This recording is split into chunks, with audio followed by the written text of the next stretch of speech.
It's a minute late, but let's call the meeting to order. We have several people here to discuss the sewer rates and the water rates for the city of Northampton, and that is number 7 and 8, maybe 6, number 5 and 7 on the agenda. The attorney and staff members are not here for executive session. You're here for budget, Anne-Marie? So I'm going to entertain a notion that we move executive session to later in the meeting. Make a motion that we move executive session to later in the meeting and that we advance number 5 and number 7 to the first 2 items on the agenda. Second. All in favor? Aye. Aye. Okay. So we have moved the comment period to water and sewer rates, and if there are some of you that are here that want to make some comment, we can entertain your comments. I would like to ask you not to go past 3 minutes because there's a lot of you here, and we're dealing with a lot of issues tonight. So if there's anybody that would like to make a comment, if you would raise your hand, state your name, and make your comment. You want to start? Yeah, I live on 4 Florence Road. My name is Giles Kellogg. And I'm just wondering how they expect somebody on a fixed income to afford to go up, 9% or whatever it is on each, the water and sewer for 6 years, and then you got your taxes and everything else that's going up. Mm-hmm. It's going to push people right out of town. You got seniors, you got a lot of people that are struggling as it is now. Never mind gas, food, and everything else. And it seems unreasonable. I just don't know. I don't know if there's anything that can be done. Okay. Paul? Paul Walker, 52 Gilrain Terrace. I used to be the Chamber of Commerce Director in the city for 20 years. Been retired since '92. Made a lot of observations of how our government has changed. Not that it hasn't changed worldwide, but in Northampton, it seems to be the process that's changed. Things happen overnight with very few people being informed. Decisions being made not by elected officials, but appointed officials. And I've talked with a lot of people in the last few days about 2 or 3 different departments. The Board of Health, with a chicken ordinance that everybody can have 6 chickens on their front lawn. There's going to be some repercussions from these types of things without taking the long-range concern. Chickens on everybody's lawn, disease. We're passing an ordinance to prevent foxes, and then we're allowing everybody to have chickens. We're talking about bears. We're moving the cornfields down onto the recreation area where the kids are going to be playing new expanded softball. But get back to the process. I have the bulletin here that I received in the mail, which was sent out to, not everybody got it. I talked with several people today. Mailed the City of Northampton Department of Public Works Water Division. Who mailed it? When people didn't get it yet. I've had mine for 4 days. And in it is a very interesting statement. It says, who makes decisions about our drinking water? Water quality, setting water rates, creating budgets, and approving new land acquisitions for water supply protection is done by the Board of Public Works. If you would like to participate in discussions regarding these or other subjects, the board meets regularly on 2 and 4th Wednesdays of each month. The meetings start at 5:30. That's why I'm here. process. How did this come about without my city councilor being informed? I've talked with several people in the last couple of days that city councilors read about it in the paper. They're my elected official. I think they represent us all in wards. I think that before you raise rates, this thing needs an open discussion with the citizens that are in this room and hundreds more that will attend. We need to think about what we're doing. I know the government has built itself into a problem of expenses, and now they have to pay for it. I think that some of the expenses were needed, but some of them were not. We don't have money for our schools, but we got money to buy land. Something's wrong. Thank you very much. Thank you, Paul. Yes? Hi, I'm Dave Neal, live up off Ryan Road. I'm 75 years old and have spent my entire lifetime in this city. I get my Social Security check like maybe some of the folks here in this room do. When the rates go up, we have a consideration of cutting back on food, cutting back on meds, not going anywhere, and eventually having maybe to sell our home. And that would be tough. It would be tough for all of us. I just ask that when you take your vote, I know there's a need to maintain our water and sewer systems. There's rumors of Prop 2.5 override for the school system needed, but we can only take so much. So I just ask, when you guys take your vote, think about it. Think about all the citizens here in Northampton and what that effect will have on us. Thank you. Thank you. Okay, anybody else like to come in? Yes. Sure.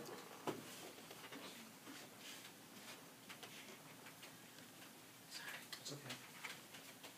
My name's Ruth McGrath. I'm on Longview Drive in Florence. I know the comparisons were run before you came up with the 9% figure. My problem is information. I do a lot of research for my city councilor, who was not aware of the 9% increase until she saw it in the paper. And I know that there was an administrative problem with the agenda that was originally posted. That was not a problem with here. The agenda was provided to the city clerk. It just didn't get posted the way it should have. When the comparisons were run, I don't have access to that information.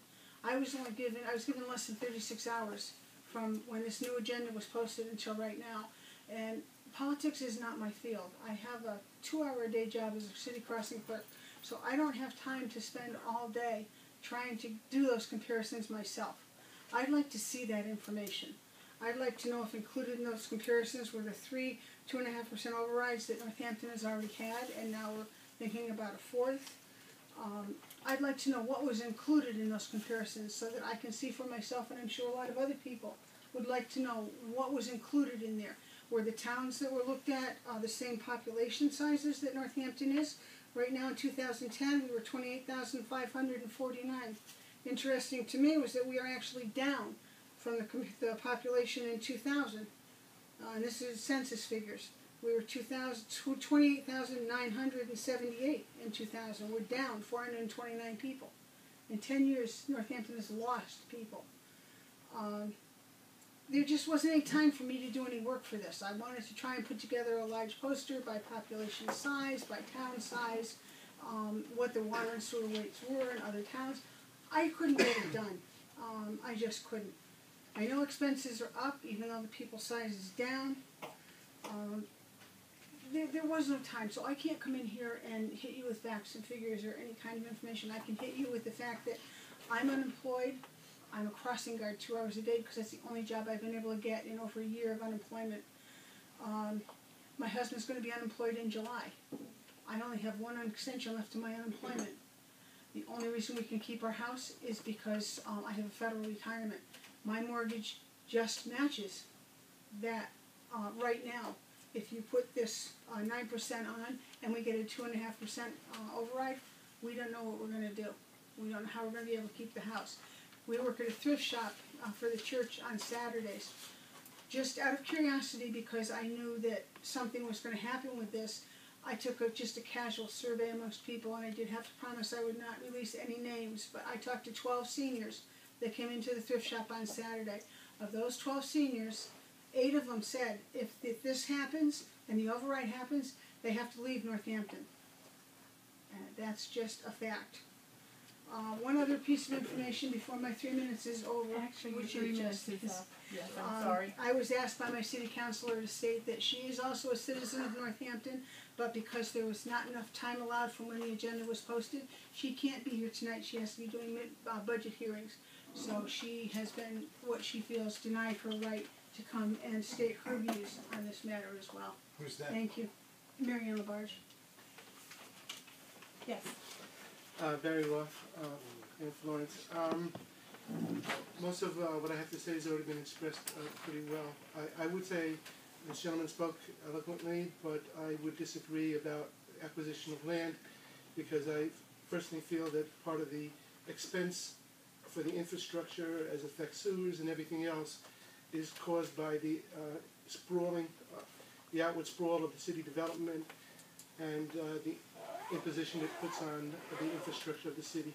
It doesn't seem to be taken account every time leeway is given to a new city project. But beyond that, I basically am in the twilight of a career. I would like to be able to retire as with everyone else. These water and sewer bills are just intimidating. And I think it's too easy the way this was done without any forewarning. I know I had just quote done for some work on my house to reduce the price of gas, and someone quoted me $1,000. I bet work could be done by $200 if I look around a little bit. But when there is no check in place, when no one's reviewing where these figures come up with, it's just very easy to come up with these kind of dollars and cents without an opportunity for it to be challenged. Thank you. Thanks. Yes. Hi, Mark Carmine, Turkey Hill Road. I'm here for two things tonight. One is I worked with a bunch of other volunteers on the solid waste reduction task force last year, and I just want to speak in favor of developing a means-based discount for people to get the stickers to be able to use the transfer station. And so it'd be great to see that implemented. That's one of the recommendations that came out of the task force last spring. So a means-based discount for stickers to be able to use the transfer station would be great to see that happen. The second thing I'm here for is to, as a coordinator of the volunteers for the Friends of Mineral Hills Conservation Area. Mark, can I interrupt you for just a moment? Right now, we're sort of taking comments on items 5 and 7, which is the water base, and I appreciate your comments, and we want to hear them, but I think we want to stay on topic, if Okay. that's okay with you. Yeah. Stick around if you I can. can't stay. Okay, all right, but thank you. Okay. Go Turkey. All right. Anybody else want to speak on the water and the sewer rates? Yes. Well, I'll let these people know. Well, I'm sort of going around the room this way. Did I miss somebody? over No, there? I didn't have my hand up Okay, before, but all right. I Well, am let me now. start with this. My name is Michael Janik. I live at 44 Pencastle, and I would just like to go to the board and ask them to have an open meeting. Obviously, you can see people are concerned, and if you can access the information to the general public, maybe they'll feel a little bit better about things. Not that I'm in favor of the rates that high. I know of the projects. I ran for city council against MJ.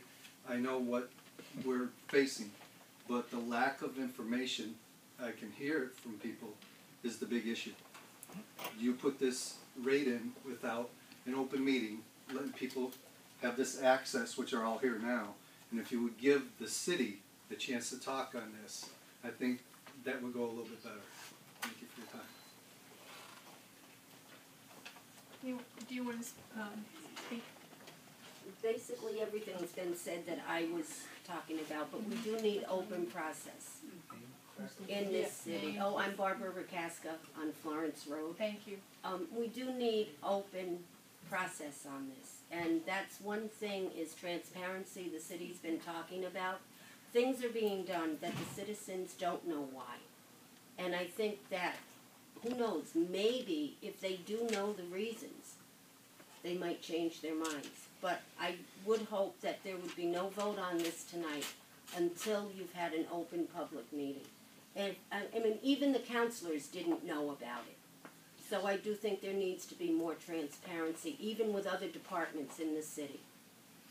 Thank you. My name is John Glenowitz. I live on 405 Ryan Road, and as uncommon to this board as I may be, your issue of the water rate concerns me and a lot of my fellow neighbors and so forth greatly. When somebody mentions enterprise system in the city of Northampton, there's another word that is synonymous with it. It's called unaccountability. And it certainly has generated my interest in this 6% years and years, trying to correct, apparently according to Gazette, which I don't hold a lot of truth in that they're the most accurate reporting, but we got 120-year water mains that haven't been looked at, but we're going to correct this in 6 years. That's nonsense. The people here got to realize there's no way you're going to do it and put it on the taxpayers today for 120 years of neglect that nobody thought about. I find that totally unacceptable as a taxpayer. You talk about this average family of 4. Could somebody please show me the average family of 4 in Northampton? Now, I've talked to people that have 3 children, 4 children, and so forth, and their water bills greatly exceed the amount of the average family of 4 that was announced in the Gazette of somewhere around $190.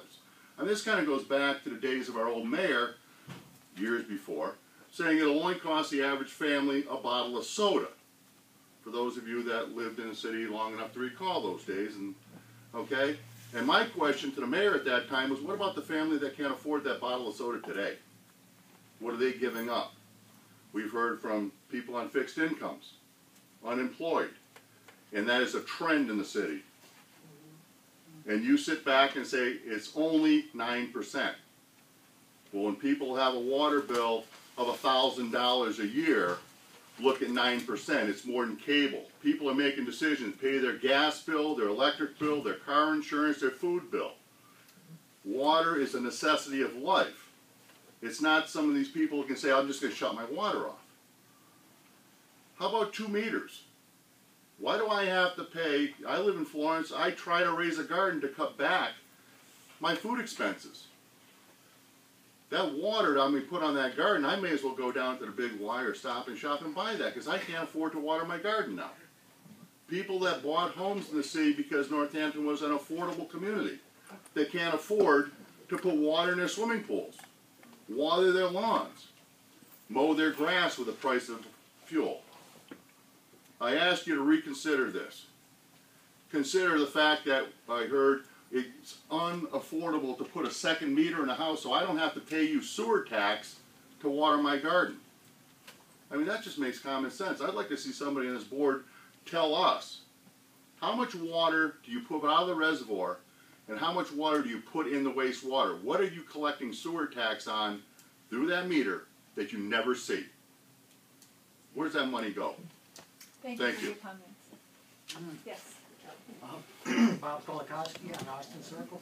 And I'd just like to say that I moved to Northampton in 1976. And I was a former resident of Amherst and was driven out. And I see the same thing happening here in Northampton. Every time you increase a rate, more people have to leave. And sooner just students. And that's all. That's what I have to say. Thank you. Yes. Ron Greasy from 88 Austin Circle.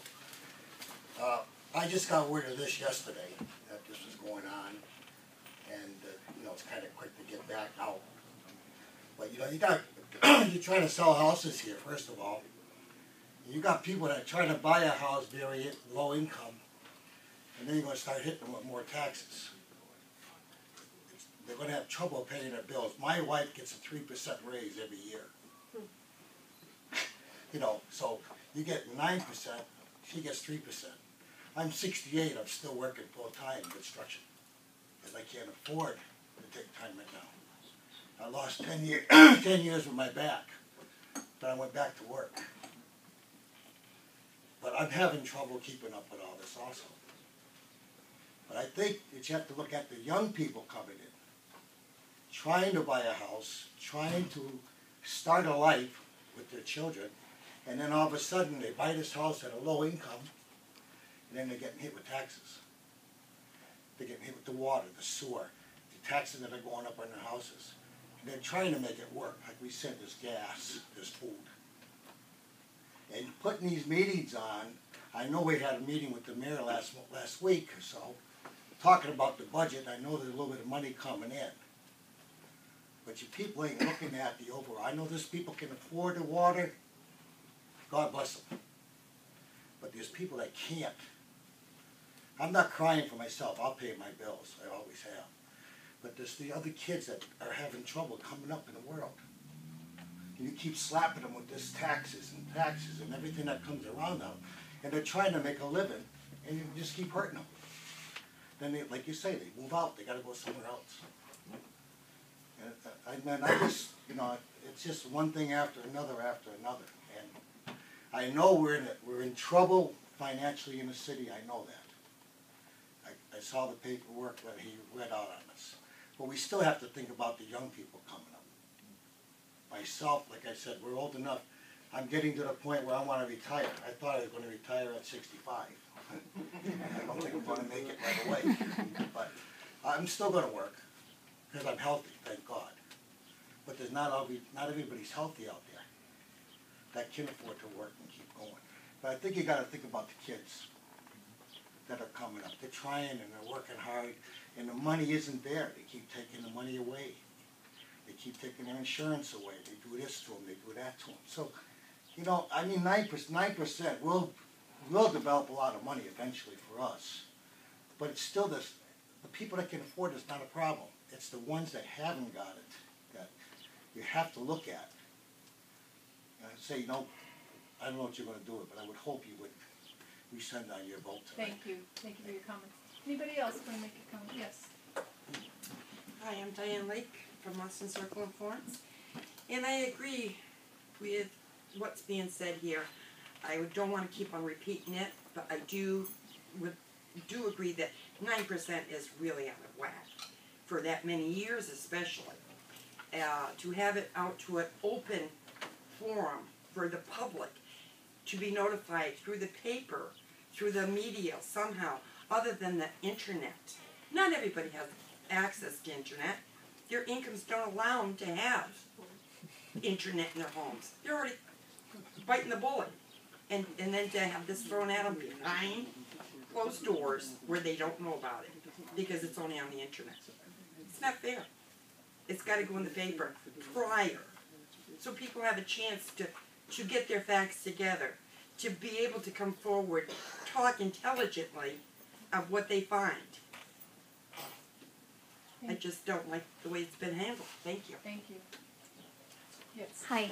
So I just want to say a couple of things. Oh, Mimi Odgers, Glendale Road.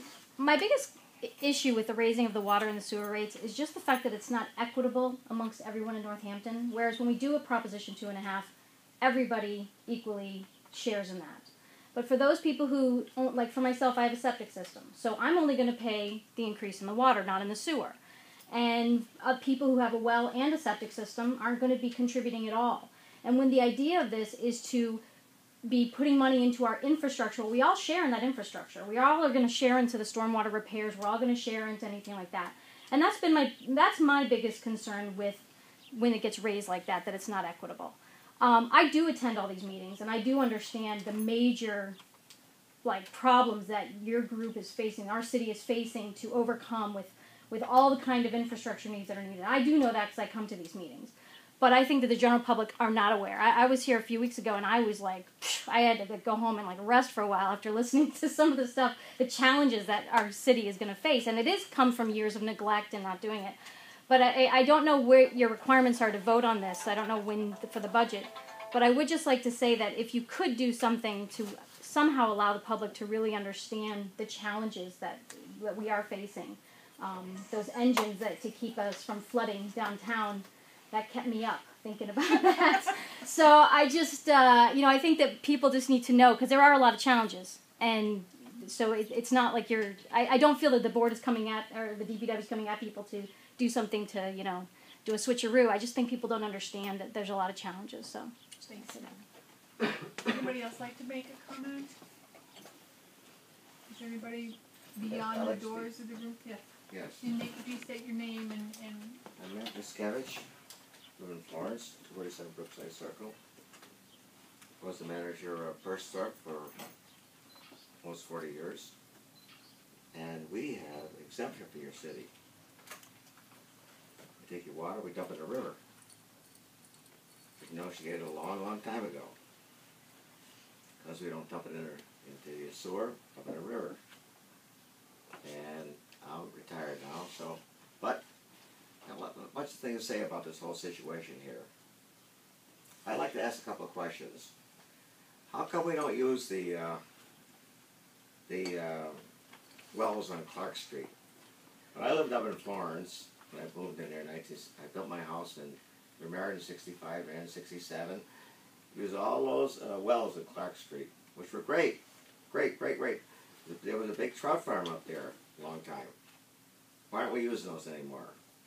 I got sick and tired of this stuff about we can't use the water, we can't use the water because the water rivers are too low. That's the first thing I have to say. Second thing I have to say is I think this is whole ridiculous about this whole situation about the water stuff. You know, I agree with my buddy over here. A lot of us have swimming pools in the area here, and Northampton's the only town in the area exempt us from putting water in a swimming pool or irrigation. I think it's terrible, totally terrible that we can't get to pay for a sewer tax for water in a swimming pool and irrigation. It is terrible. No other town around here does that except for this town. It is totally disgusting and terrible as far as I'm concerned. I can't believe that you people allow that to happen. You know, you're going to raise it 9%. What's it going to raise the sewer tax for all of us here? Enormous. Enormous. Do you realize that? How much the sewer tax is going to raise up because of that? It's not fair to people who you know, I'll say this thing. When I bought my house in 1967, I built my house, I first got married, I worked at Pro Brush, 2,000 people working there. This is a blue-collar community. A blue-collar community. Industry all over the place. Everywhere. What do we have now? We have nothing. Nothing. Zero. So how do your people expect us to pay for all this stuff? Now, there's a lot of people coming here from Bay State, this thing and that thing, but the blue-collar community made this town, made this goddamn town. We made it. That's where it came from. This town came from blue-collar community, from factories all over the place here. I'm sick and tired of listening to all this stuff. We have to raise money, overrides all the time. thank you so much for your comments. We appreciate No, it. I'm sorry. I'm sorry. I'm mad. I You understand. can't bleed it. You can't be bleeding us over and over again for everybody. You can't bleed us for everything. Is there anyone else that would like to make a comment Sorry. on the water and sewer rates? Okay. Thank you all for your comment. I think it's great to have input from the public. We appreciate this. So the first item is that we're talking about is item number 5, to set the water rates for the consumption billed after July 1st, 2012. Ned, typically we start with staff comment. Do you have any staff comment? We had this discussion 2 weeks ago, and thought we had it done, but apparently we did not. Basically, what I've heard about tonight also is that we do a 5-year projection in our budgets. They're not rate set for 5 years. We set them every single year. So I want to clear up that misconception that's ongoing right now. The other thing that's apparent, when we do have meetings, we do have public meetings on the budget. They're usually not very well attended. They are advertised. There was a snafu in this last one that caused this particular issue. We thought we had posted it correctly, and we did not find out until the next morning that there was an error in the posting. That was out of our control.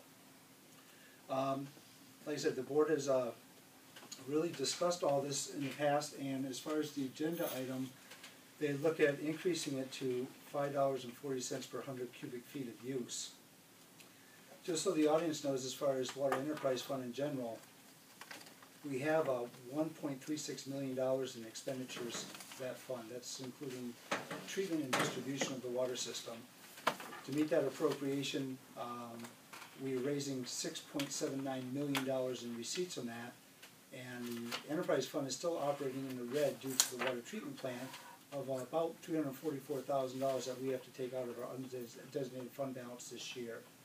In FY14, with the rate projections, the water enterprise funds goes back into the black again, and we continue to raise money for mandated projects that are coming at us from the Office of Dam Safety. That's our biggest one.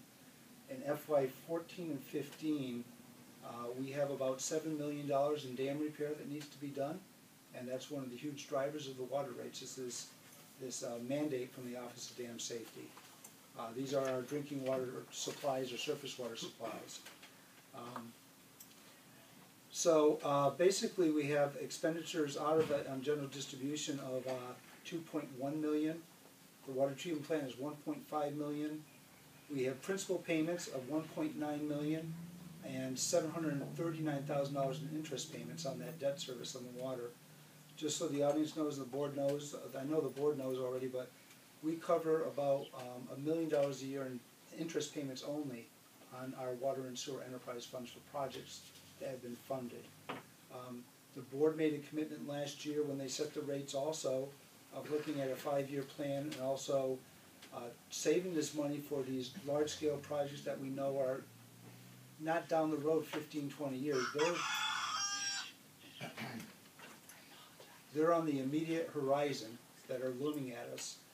I'm not sure if you want to go into the sewer enterprise fund at this point also, or you want to just keep on track on the water enterprise? Let's stick with water, I think, and we can move on to this. So basically, for debt services, that we're looking at is that in FY13 we have $1.2 million for Upper Roberts Meadow Reservoir. We have $6 million in repairs to Ryan, West Whately, Mountain Street reservoirs. In FY15 and 16, $3 million each year. There's scheduled $4 million for phase 1 of the new DPW facility. We believe that service might begin in FY14 if the council approves moving forward on the construction of that facility. So that, in a nutshell, that is the water budget is where we're going at this point. How much was that, what you just said, the building again? Phase 1 out of the water would be it was $4.2 million with the design. The design has been completed. So with that, there's $4 million set aside for construction. The way the facility was funded for design was that 50% of the general fund paid for the $800,000 design study. Sewer department came up with $200,000, and water department came up with $200,000 for that design work. There's been no firm commitment from the city for the construction, but it is in the debt schedule to start paying on it if it goes into construction. If for some reason that doesn't go into construction, that falls off the debt service, and that's why the board doesn't set 5-year rates of water rates. They set them year to year because we don't know what programs are actually going to take place that fiscal year that we actually need to fund for. We're trying to do our best projections on a 5-year horizon, but some things fall off. Some new mandates come at us too. So the regulatory community is constantly changing laws and regulations that we have to abide to, and with that usually costs money. So what we might be funding this year for a mandate, there might be a new mandate next year that has come out by law that we have to deal with, and we have to incorporate that into the funds also. So it's ever changing, ever evolving. We're trying to do our best for 5-year planning, but things do change.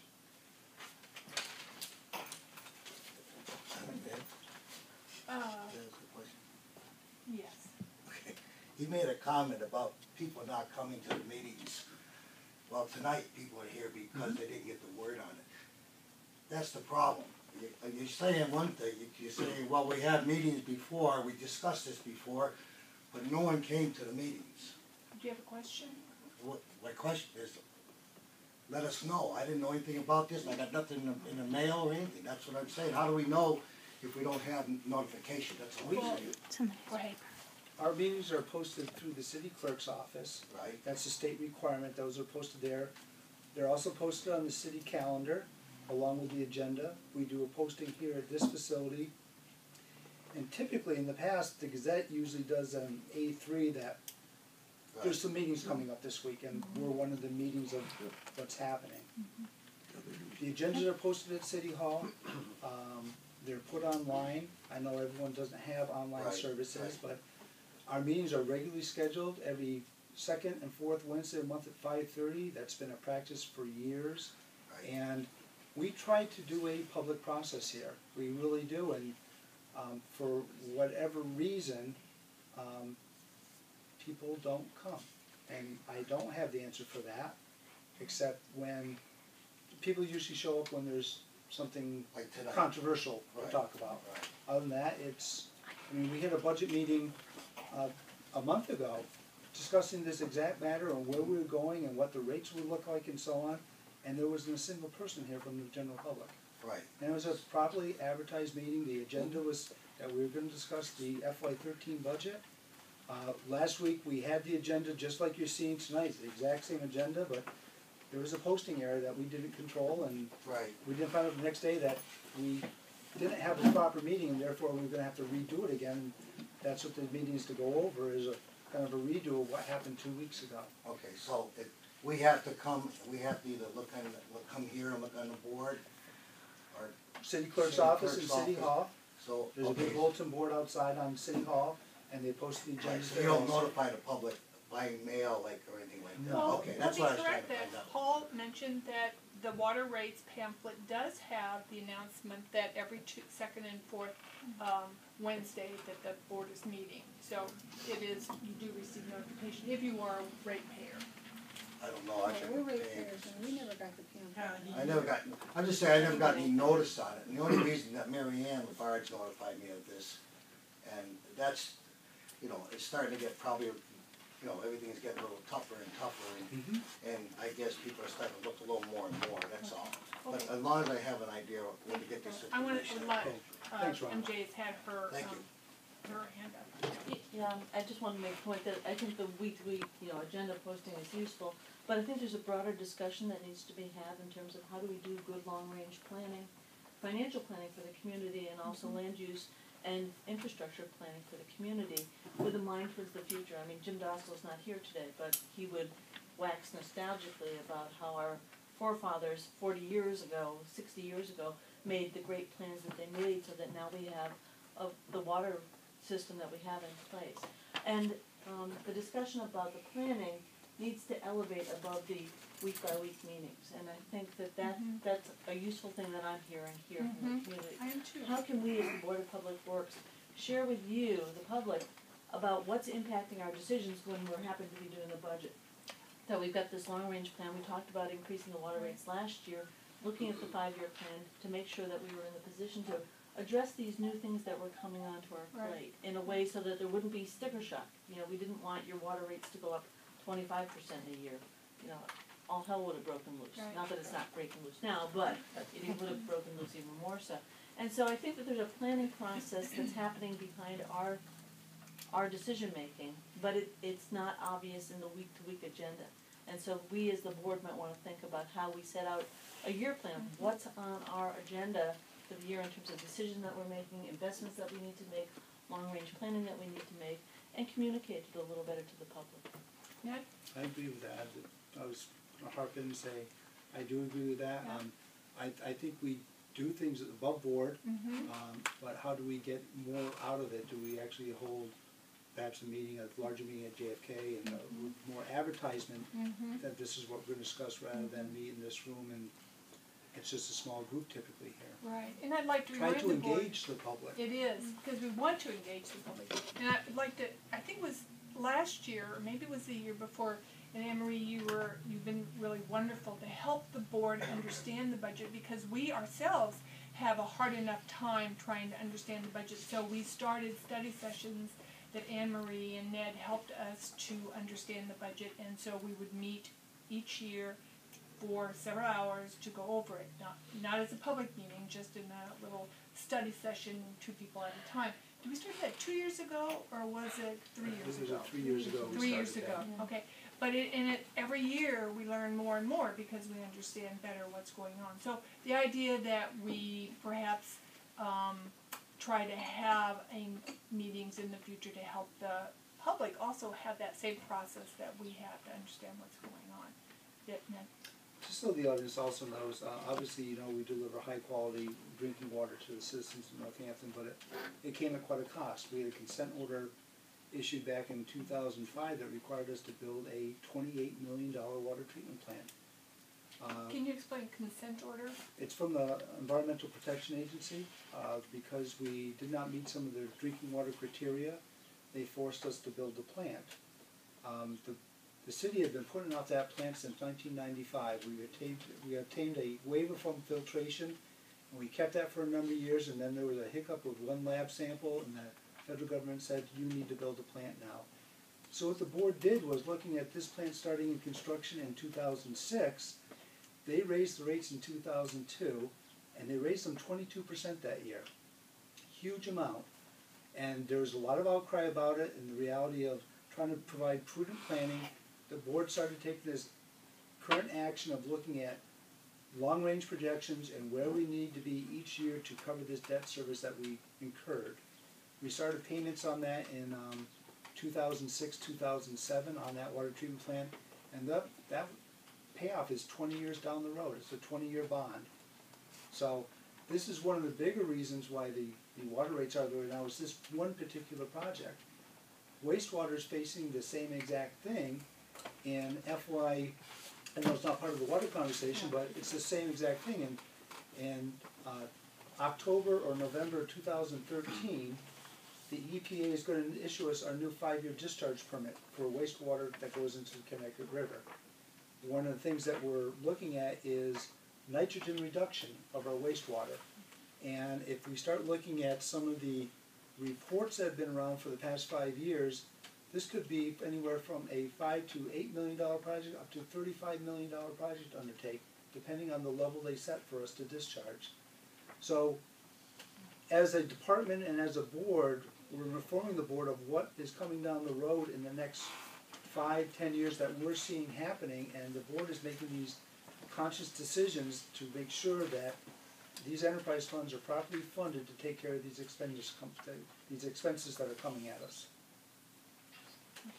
Yes. Got a question? Had his hand up for a long time. Okay, I'm going to do the last 3, and then we need to close it because we need to get on with everything. You're the chair tonight, right, Rosemary? Yes, I am. Okay, thanks. Go ahead. One comment I'd like to make is that less than 2 years ago, the open meeting law came into effect. We used to work on the city's website. I worked for the city. I realized the calendar is there and that the meetings were posted on it. I actually still work on the city's website for a different committee. I didn't even realize that the agendas were posted there. So I don't expect a lot of the community realizes that they can get to the agendas through the calendar. And I think a biggest part of the problem might be the length of time that the agenda was there for, especially in this case because of the problems that existed. The length of time that the agenda is there gives everybody a chance to plan and arrange time to actually get to the meeting. In this case, there was 36 hours, so it was a special occasion. We might be able to work something, at least in our wards, so that we can make a link from our website to the calendar, make it easier for people to find. We'll have to look into different ways to help that way. Yeah. But, and maybe some of the other wards can do the same thing. We'll have to see if we can help that way.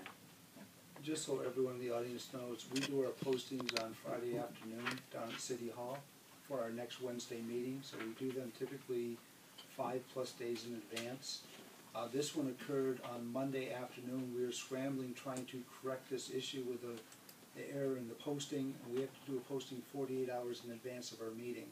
Our meeting was already scheduled for tonight, but we had to grow our agenda to incorporate all of the past meeting agenda, inside this, in this one also. Great. Okay, yes.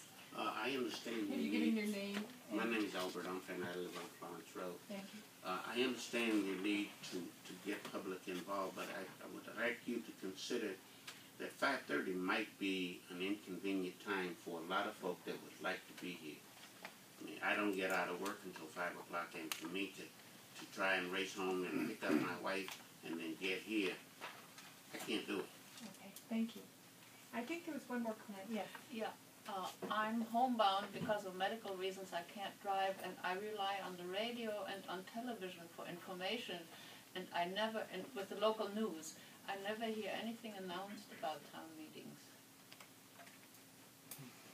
I think it would be helpful if people like me would like the information. Okay, thank you. Did you have a comment also? Me? Yeah, I couldn't tell if your hand was up or Oh, not. thanks. I got here late and I didn't realize we'd get to talk. I heard Barry talking. Thanks for letting us talk. Well, this is not a public comment. This is a comment on the comments. So. Comment on the comments? Yeah, right. We already had the public, but if Yeah, you have well, a short I didn't comment. realize that. Yeah, I can throw you a quick comment. It won't take you too long. Is I think the main reason people are here because you're taxing us without representation. Okay. Basically, Okay. you're raising our taxes without having us input. And I think hopefully there's no councils here because they had a conflict, that they will change the ordinance so that they approve whatever you ask for, that it's not in reverse. Because I think that's totally backward. I'm not sure if there's any departments that do that in the city. That they just raise their own rates because they need the money. I think everything you do is fine because that infrastructure is terrible in the city. It needs to be kept up. I agree with that. It's just a process. I was just gonna make a few comments that, I hope everyone recognizes that the board struggles with this rate issue, I think as much as we've heard in the comments tonight, that we don't take this lightly at all, and in the years that I've been on the board, we never have. And a couple other comments that sort of stand alone. One is the services that we have to provide in the water department and the sewer department aren't optional to us. They're required by law or regulation. The level of service we provide is not discretionary. So we're really stuck between a rock and a hard place. We have these financial obligations, and the only source of funds, other than the few grants or state loans that we get, are from rates. So we're stuck with that. And then the last comment, someone earlier made a comment about trying to fix the system in a short period of time. In one aspect, this budget could be considered bare bones in that it isn't a plan to replace the water mains in a timely manner. So we will continue to live with many very old water mains for a long time and suffer the consequences on occasion because we don't have the ability to build enough money into our budget to replace them as we should. So not only are there... we have a finger in the dike issue here? We have lots of fingers. And it works pretty well. And the department does a good job with it, but we had a statistic, and I won't try to remember it because it will throw people off, but we're just not replacing mains at the rate that we should. And so it's not just the water plant, it's not just the dams, it's the pipes in the streets that we need to be aware of. But are you necessarily doing the best job you can and getting the best price? You're throwing out figures for all these things, quotes. But as I mentioned before, the prices can vary when you really look into it. I'm not in this business, but to say, well, it's going to be $2.5 million to fix the dam, $4 million for a new building, just initial phase. Those are staggering sums of money, and I wonder just how much outside input you get into looking on those things. Yeah. Those estimates come from our consulting engineers that are working with us on these projects. Currently, GZA is our consulting engineer for our dams. They're the actual ones doing the phase 2 inspections. They are the ones that are coming up with the preliminary costs of repairing the dams, and those are the numbers we use. As far as going and getting the work done, everything we do here goes through public procurement process, where we bid, we receive bids, we look at the lowest responsible bidder and award it. So we do get the best price that we can. So that's how we do our business here.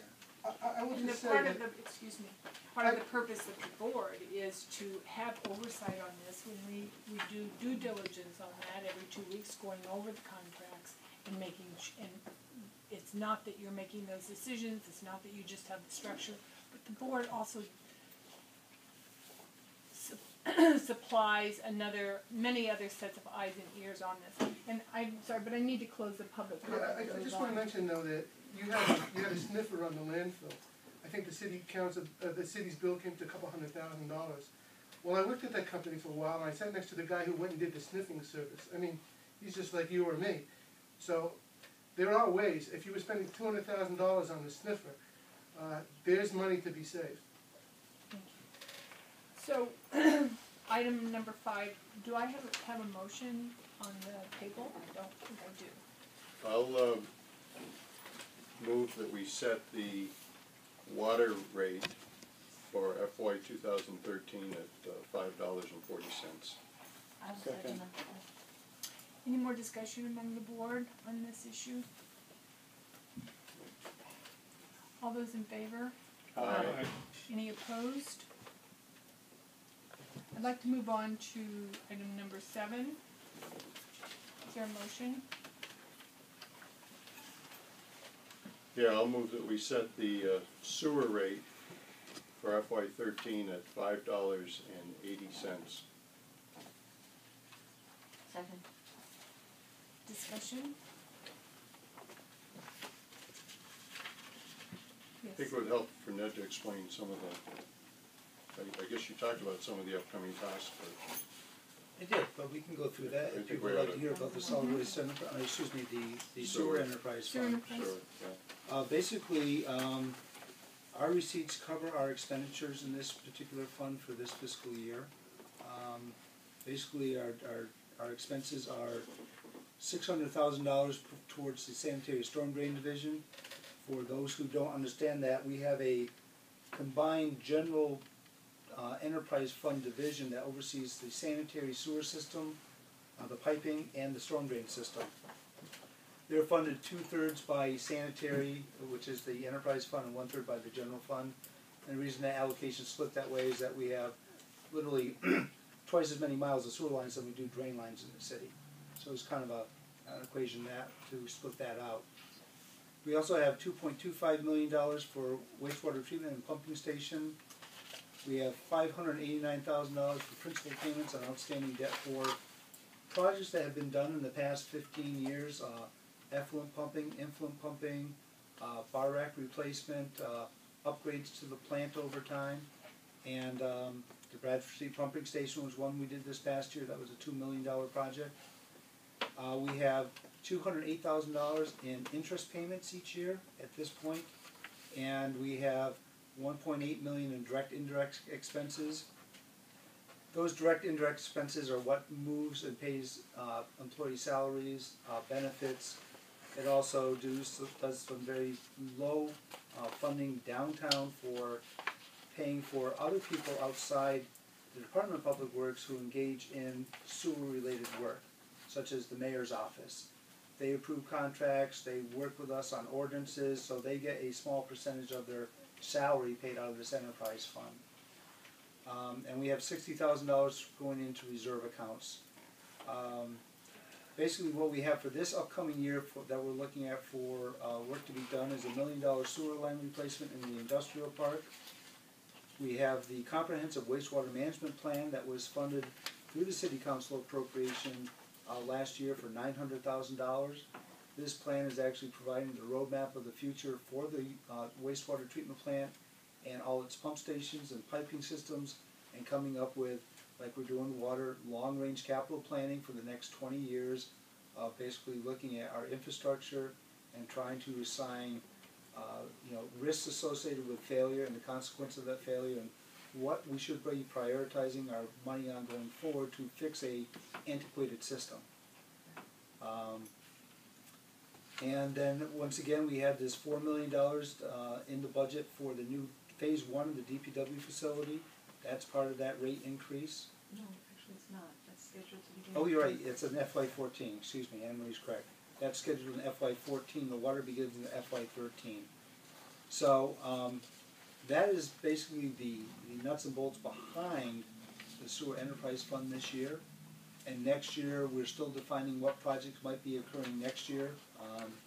Now I can give you some interesting examples that we are working on a water or sewer line in the center of Florence 2 years ago. It was built in 1893.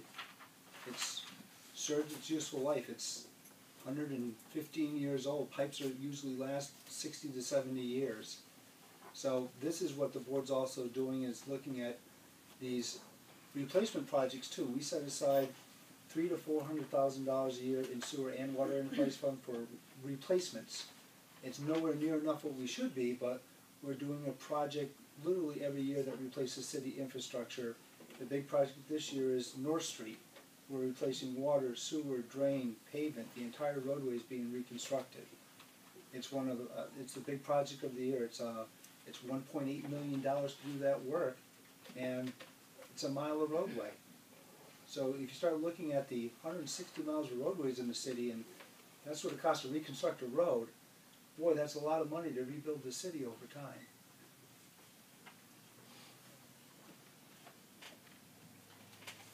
Okay. And you, Michael? A comment similar to the one I made the last time was that Ned mentioned that we're partway through a study to identify the status of our wastewater system, the pipelines, the pump stations, the treatment facility, and then identify improvements that need to be made. And the treatment plant in particular stands out. It was built in the 70s. That makes it pushing 35 years old. Very mechanically intensive equipment there that often has a useful life of 10 to 15 years, sometimes 20. Very difficult environment, very moist, corrosive environment. So there are lots of expenses that we have down there. We're trying to live with a facility that really never was intended to last this long, but we're trying to make it last. And so this discussion, these comments really set the stage for what's going to come up, what we're going to come up against in the next few years, which is why the board feels strongly that we need to try to prepare ourselves financially to deal with these issues, and then some of the emergencies that could very well come along when equipment fails at inconvenient times. So those are some of the considerations we have when we think about setting the rates. Jim? Just one thing about the original cost of the infrastructure, which we haven't touched on at all, but in terms of the wastewater treatment plant, a lot of the original infrastructure, the big sewer mains in town, the treatment plant itself, those were paid for with grants from the state and federal governments when they were originally built. And now we're left with a lot of very, very expensive infrastructure that's at the end of its operational useful life, and it needs to be repaired or replaced. There are no more federal grants, state grants, or anything for big projects like this community is dealing with and many other communities are dealing with. And unfortunately, the cost of those projects falls largely on the shoulders of the ratepayers. And we do what we can in trying to work with the state legislature and other people to say, hey, we need some relief here on these rates, and we need to have more grant programs, or we certainly need to have better loan programs and more programs, because everyone has these facilities that were built 30, 40 years ago. They're at the end of their useful life, so it's a huge problem, and it's not just here. It's a good point, and our staff is really fabulous at writing grants and bringing extra money into the city. Any other comments on the proposed $5.80 rate? All those in favor? Aye. Any opposed? Excuse me, Rose, was that a 4-0 vote? Did you vote? I don't vote. I mean, the chair typically does not vote unless there's an issue. Okay, all right. What is the pleasure of the board in terms of, there are some people here for the means-based discount of transfer stations. We can table that, given the length of the meeting so far, and the fact that we have several other items, or we can pursue that. Any comments on that? Jake? I'd like to suggest that we table the means-based discount until our next meeting. I know we received a letter from Patty Shaughnessy and Mary Ann LaBarge asking us not to take that, or not to make a decision this evening. Exactly, yes, exactly, and I know that there's some other people here for it, and we welcome you to come back to when it's on the agenda, which will probably be next week. 2 weeks from tonight? Or 2 weeks from tonight. Yeah, 2 weeks. Yeah, next, I see next week, 2 weeks from tonight. Alright. So we'll table that. Unless there's other comments, I did not understand that everybody else was here. We'll start at the, we're gonna move executive session, I think, at the very last minute, if that's okay with everybody. Jessica Tanner, who might be good for item number 12. Jessica Tanner? Jessica, are you here for an item? Yes, she is. Okay. I make a motion that we take item 12 out of order. Okay. All those in favor? Aye. Okay, Jessica. Are you prepared to, yeah, you're up. I'd like to introduce Jessica Tanner. She's part of our reuse committee as well, but she's here on a different topic. It's great to see you. Thank you. To ask permission to grow edible plants in Pulaski Park around the Academy Music building. So I've already talked to Deborah from the Academy Music, and she took me on a tour around the building and pointed out spots that made sense. She pointed out that the bid often has events on the front lawn, so that would be off limits on certain other spaces, but she pointed out maybe along the left-hand side of the building, around some permanent bushes. And then I also talked to Tony of bid, and he was saying we're going to be erecting a stage in the back of the park, so as long as you don't go back there. And then I talked to David Pomerantz, and he said, well, we are going to be replacing the roof, so we're going to have scaffolding, so probably this spring, summer won't be a good idea, but if you submit a design plan to me, I will look at it and consider. So I'd just like to open this up for discussion. Does staff have any comment on this? Thank you. I really like the idea. I think anything we can do to support more locally grown food in the public spaces in Northampton, as long as it's safe and convenient and doesn't create any additional burden for the town staff. Okay. Anybody else? Questions, comments, Mike? I was wondering if the DPW would end up with any obligations. To eat. Yeah, with a taste test. Is there any expectation the DPW will provide a service? Is there an expectation the city will provide water to water the plants? Well, I mean, we certainly would do all that we could, mulching and so on and so forth, to reduce the water needs. I mean, I would expect we may need some water, so that could be a... Well, my observation in observing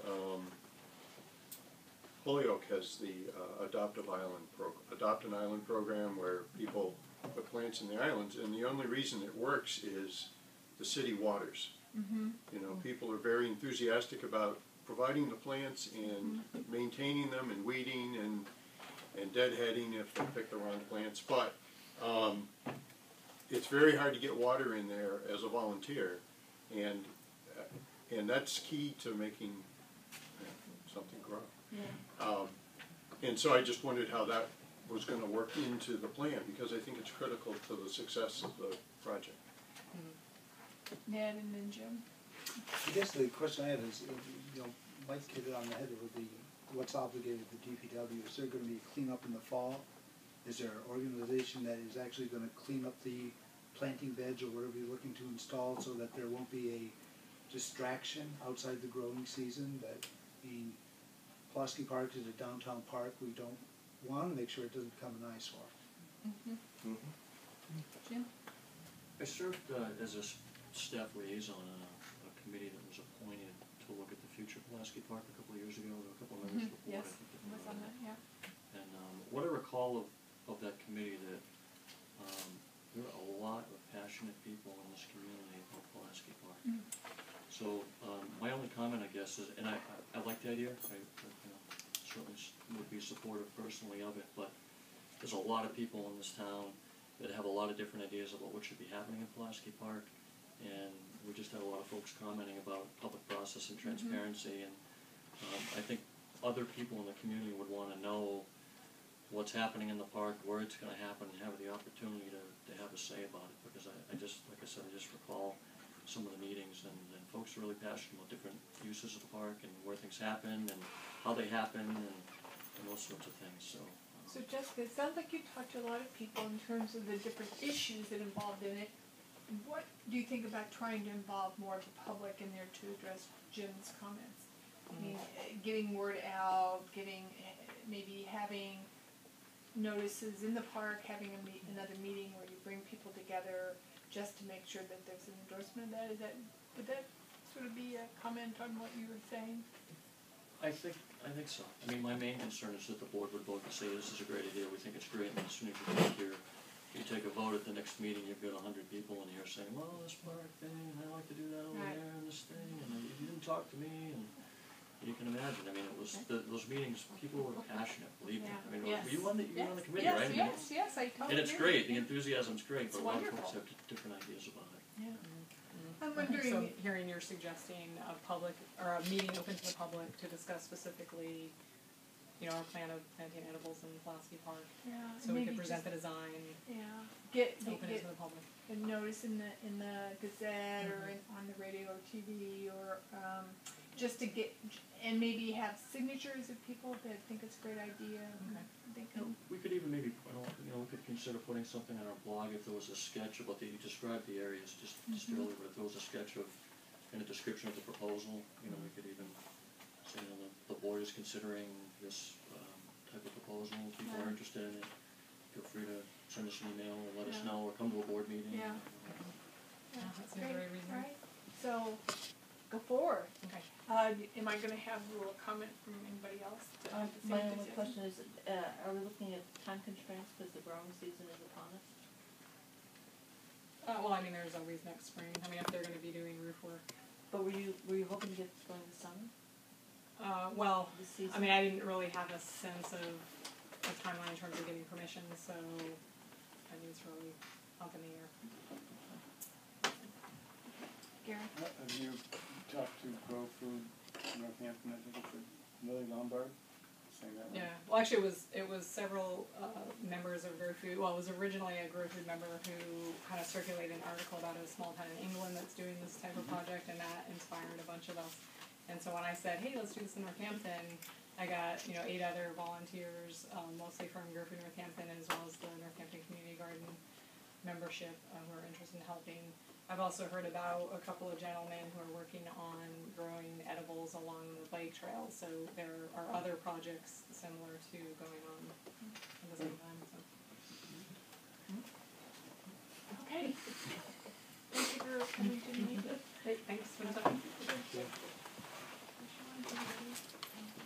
Oh yes, I'm so sorry. You had filled in. There you go. I guess the meeting is getting a little boring, huh? Have a good night, Mr. Neal. Bye-bye.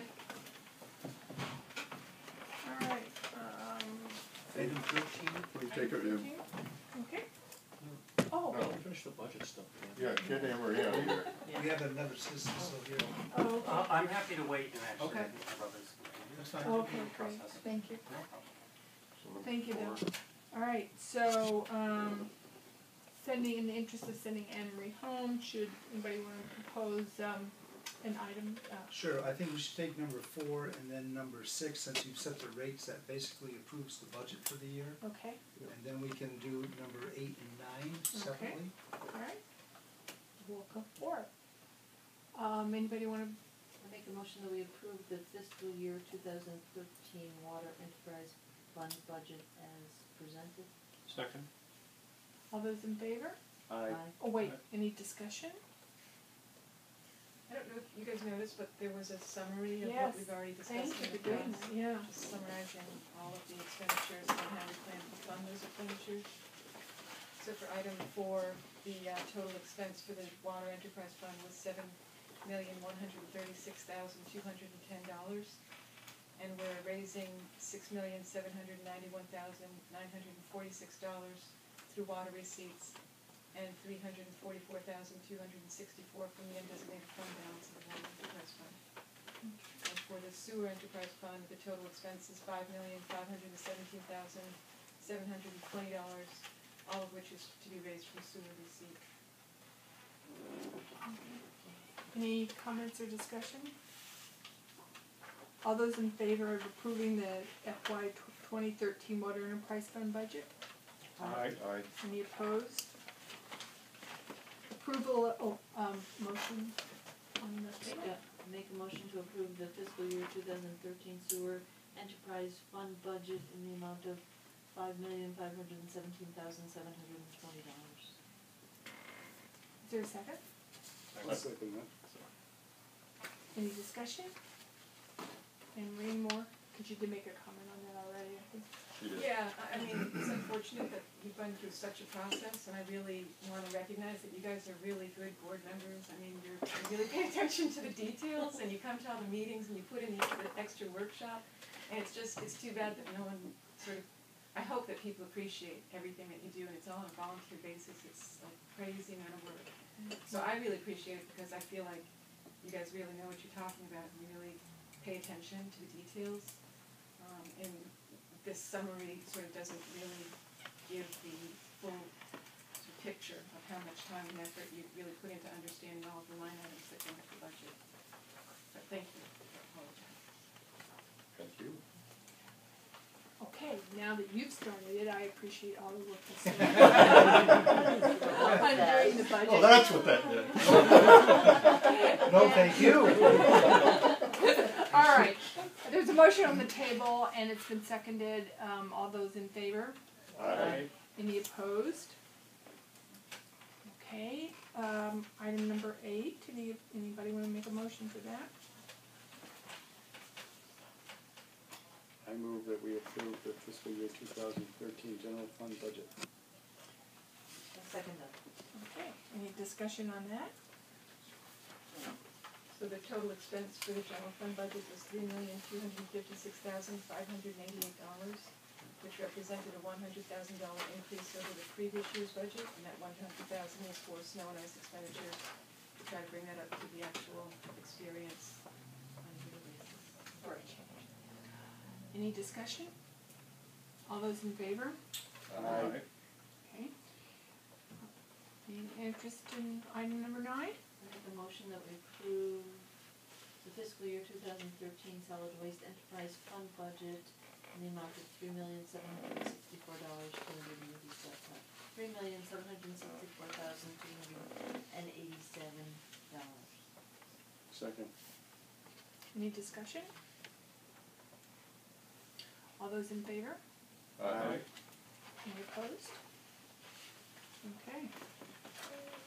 Thank you, Anne Marie. All right. Thanks, Anne Marie. Thank you very much. Thanks for sticking with it. Yep. All right, minutes of the April 11th board meeting, Public Works. Minutes of the April 11th, 2012 Board of Public Works meeting. Second. Would we like to approve this for a second time? Maybe we should read them. No, I think we will. Let me go get them for you. All those in favor? Aye. Minutes of the April 25th, 2012 Board of Public Works discontinuance hearing for a portion of Turkey Hill Road. This is a new item on this agenda tonight. Move that we approve. Second. Any discussion? One question. If I abstain, does that mean that that doesn't mean anything, right? I can't vote because I was. Because neither one of you I were wasn't there. there, right? Let me thinking. I was there. Was somebody? Maybe we don't have a quorum for that. Well, I don't Chris think we wasn't need a there quorum for approval of the minutes. no, I think we need a quorum to hold the vote, but then Yeah. I don't think a Okay. quorum has to determine whether it passes or not. I did look at the minutes. I didn't see anything. I didn't read the minutes. Did you have any comments? No, Okay. I thought they're adequate. I mean, fine. That's just continuance minutes. We move it to good. The best one you ever went to? So, of those available, all those in favor of approving the minutes? Aye. Aye. Okay, good. And we abstain. All right, I noticed, you're abstaining. I abstain. Yeah, and you're abstaining. I noticed that a certain brother has entered the room, and so I'm wondering if we should move to item 13. Anybody want to propose that we have Make that a out? motion that we take item 13 out of order. Second. Okay. There's been a citizen request for making acceptance of Isabella Street to become a public way. I've been working with Richard Abuza on this issue the past several weeks, trading information, exchanging information. He's been very curious as to the public way status of the city and how they happened and didn't happen, and why is Isabella Street not a public way, because we plow it, we maintain it, we paved it, we have a water line in it, we have all these different issues. So I've done, I think, a fair amount of research on it at Registry of Deeds, and I don't know what happened. It's not a public way that I can tell. And back in the early 1900s, also in deed references started making references to Isabella Street and the properties running along it. Prior to that, there was none. Looking at old maps and records of the city, the same thing. There was a laundry, I believe, down there. Was that it? A Belden laundry. And at some point, this road appears cutting through the property, and that road has become Isabella Street. So anyways, Mr. Abuza has put together a list of people, not just 6 people, but a whole slew of signatures to have Isabella become a public way. It was petitioned to the city council. They've brought it back down to the Board of Public Works and the Planning Board for a recommendation. So the big issue that we're dealing with is we're trying to figure out how to deal with all the private ways in the city at this moment. And the last time this came through with Cosmian Ave, I think it is, Cosmian Way, Downtown. was the board basically tabled it, and as we're dealing with all the public ways in the city, and the goal is to wrap those up this year if at all possible, so that we have a clean, concise plan moving forward as to what our roles and responsibilities are going to be on these ways going forward. Either they're going to remain private ways or they'll become public ways. Any other comments? I have comments, but I'll wait and see if you all have comments. Jay? I'm going to beg your ignorance. Where is it located? It's in Florence, right? Holly Street. It runs between Holly and William Street. Okay. So my first question then, David, is if it's not a public way, it's a private way and part of our private way issues. That's correct. Okay. I David? just wonder, do we know what the process is? Do we need to involve the city council? Well, the city council City is attorney? involved. City attorney? Yes, there needs to be we're actually going down this process now of defining what actually needs to happen. Layouts, meets and bounds survey, is there friendly takings of land? Because technically they own up to the center line of the roadway. There's all these issues that we're going through right now. Terry Colhane has been emailing us with some ideas of how we move through the process also. We do have a legal opinion from Alan Seawall what needs to happen. It's a matter of getting through the process and defining how do we get the survey work done, how do we pay for it, what happens if there is eminent domain land takings because there's no friendly takings on this, how do we pay for that? So it's a matter of process, and support by the abutters will make this happen a lot easier. Yes. I would love to address you on some of those issues if that works in the Yes, process. I just want to finish this one thought, and then we'll go to, Terry had a 5-item point on getting us started on private ways. I believe my colleague Gary was very active on that committee, but I think that once we have a discussion on these particular things, and I was just about ready to work on that when Terry left the country and this other brouhaha started. So we have started, Terry and I have had discussions. I'm committed to try to help out. David, I think you're intending for us to read a novel on the It's available. No, it's great. It's because there's the site, and so I have that ready to go. So now we'd like to hear from you. Thank you.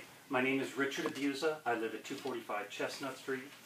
My brother and I bought the brick building on the corner of Isabella and Williams in 1975, and 9 families make their home there. I want to thank you for your time on a busy agenda, and I also want to echo the previous sentiments that were expressed. want to thank you for your service to the community, because I've served on town boards, still do, and I know it's a long grind, and the city is a better place for people who take the time and effort to volunteer. So thank you. The residents and neighbors have learned about this complex problem that is citywide about private streets, and we understand the desirability of having a comprehensive solution that addresses all things. But we believe that there are reasons why you should address the Isabella Street issue and recommend approval now. We want to note that virtually everybody in the area was stunned to hear that Isabella Street was not a private way. There is no mention in any of the deeds or any of the recorded plats. There's no signs anywhere, and for decades every interaction that we have had with the city has basically been on the basis of it being a public way. And this is not a one building issue. There are many families whose houses are on this street, and if Isabella is not a public street, they are in a very compromised position because... Excuse me, just Sure. a moment. Did I miss the Welcome. timing? Yes, it was at I'm sorry. 5:30. Please come and join us You really here. didn't miss much then. It's been pretty quiet. I did not get an agenda on my email, so my apologies. Well, there's other issues, so, but right now we're having Richard Abuza speaking to us on agenda item number 13. Thank Okay, you, Amelia. thanks. On making the private way Isabella Street public way. There are two properties that are solely on Isabella Street. They don't have any frontage on any other street. They have no ability to access any other street if they have a sewer line failure. And it's just a situation that has some pressing components to it. And I can go into detail about the infrastructure if you'd like, but I really wanted to focus at least initially on the bigger, broader issues. We do very much understand that acceptance has a protocol and a whole series of technical issues and expense issues. And Ned's been great about this. He's spent time in a busy schedule explaining to us these things. And we are prepared to do what may not be happening elsewhere, which is to proactively get the survey done, get the deeds drawn, get the owners all on board. There's a very tight universe of owners who are all aware and have a very vested interest in this. So we can do the heavy lifting for you and bear some of that expense. And the reason why we believe Isabella deserves attention now, is to some extent, and I feel reluctant expressing this, is saying it's in one way a fairness issue. I've been trying really hard to look at this from your perspective. When this issue arose, I think I probably, if I were sitting in your shoes, might have made the same decision that the city did about making disclosure to all the affected property owners that this issue was brewing.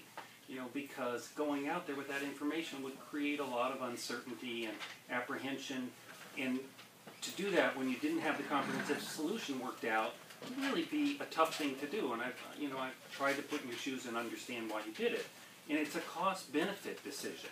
But in life, all these cost-benefit decisions about how you proceed, they have things on the flip side. And one of the flip sides is you might have a property that comes into immediate need that gets left behind by your process. And essentially, Isabella Street has had some events. It's had 2 sewer repairs on a 12-inch sewer line already in this interval process. There's some question about whether the city should be doing it. So, we want to understand and work with you and support this process, but we also want to say Isabella Street can't wait. So that's basically why we're here and asking you to do something that we understand you may be reluctant to do. And I'm happy to answer any questions. I have a lot more detail, but I wanted to talk about big picture first. Thank you very much. Thank you for your comments. And that's my brother Robert. Yeah. Any comments from the board? Gary? I did tour the city a few years ago. We did view all of the private ways, and it was pretty shocking to us touring some of the streets that anyone would think of them as private. And it was also equally as shocking that some of them would ever be accepted as public ways. So there was an interesting mix, and I would say that I don't know Isabella Street very well, but it would definitely fall into the category of streets that anyone would think is a public way. You would just never perceive them as being a private way. And so, you know, if we could do it, I would say I'd be in favor of doing it, but I think that we really do have to respect the process and the, you know, whatever the legal ramifications are, the fiscal issues, because I think when you look at the whole city, it's going to be huge. And so to politically jump ahead and just, you know, accept one street, I think would be very difficult. But How many are there? Well, I remember 40+. 42 is the number that sticks in my mind, but that Would you doesn't say? really mean anything. 40+, Yeah. 42, 43. Yeah. Yeah. David and then Mike. I was just gonna say, it looks better than probably most of our streets in the city. I mean, it's Maybe they wanna totally, keep it private. That's the beauty of private ways. Yeah. When we discussed this, I don't know, was it the last meeting that didn't occur? I recall very specifically that we were being requested to honor the process by both the mayor's office and the city solicitor. And I certainly, if I were on a private way that maybe as obviously public as this one's being described, I would certainly want it to be fixed.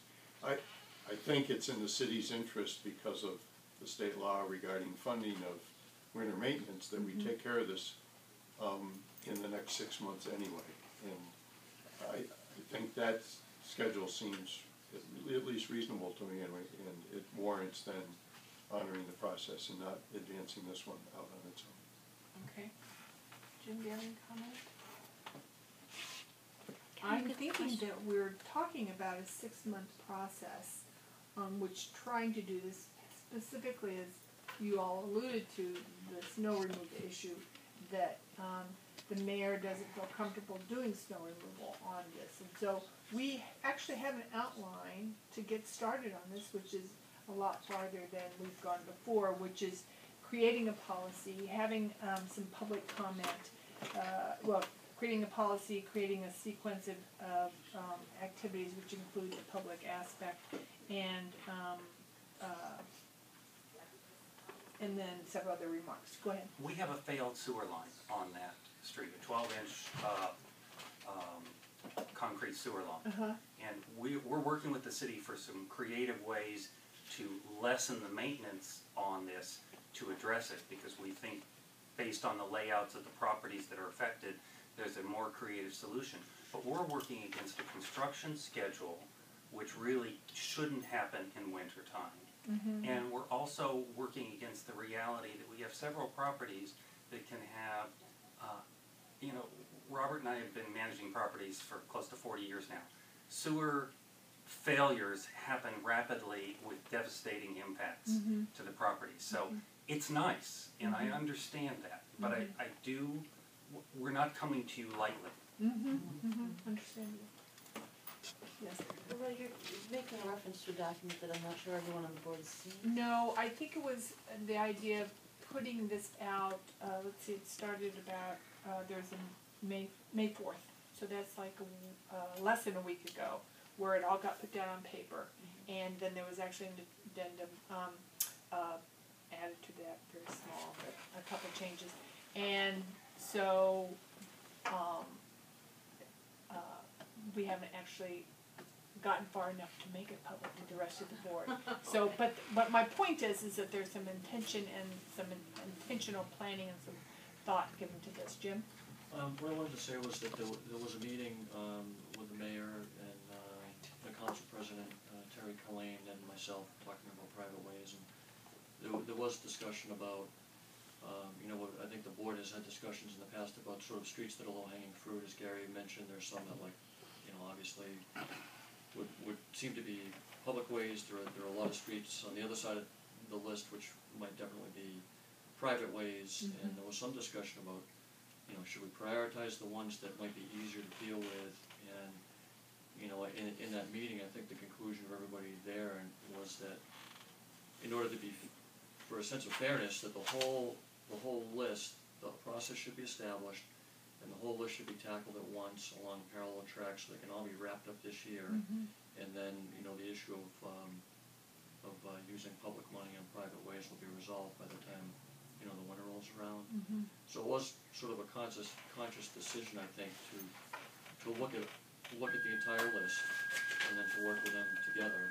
And I think it was Terry's intention to reestablish the board subcommittee on private ways and work with the city solicitor to come up with a process that makes sense legally, and then also a process that works from a technical standpoint, and then have a citywide discussion about all these public and private ways and the ways that they need to get resolved. So that might provide a little more background. Are you familiar with what the city's obligations might be regarding the sewer? Actually, I'm not. I wasn't aware of the problem in Isabella, and I don't know if Richard, if he'd been in discussions with Ned specifically about that, but I'm not familiar with the details, unfortunately. Let's see, how to proceed. I guess my thought was that, did you get this email to forget what was set to on private ways? I don't think I did see it, but I do have a comment. It would seem to me, since we own the sewer main, and it is on, I guess, private property, and so therefore we trespassed years ago when we put it in.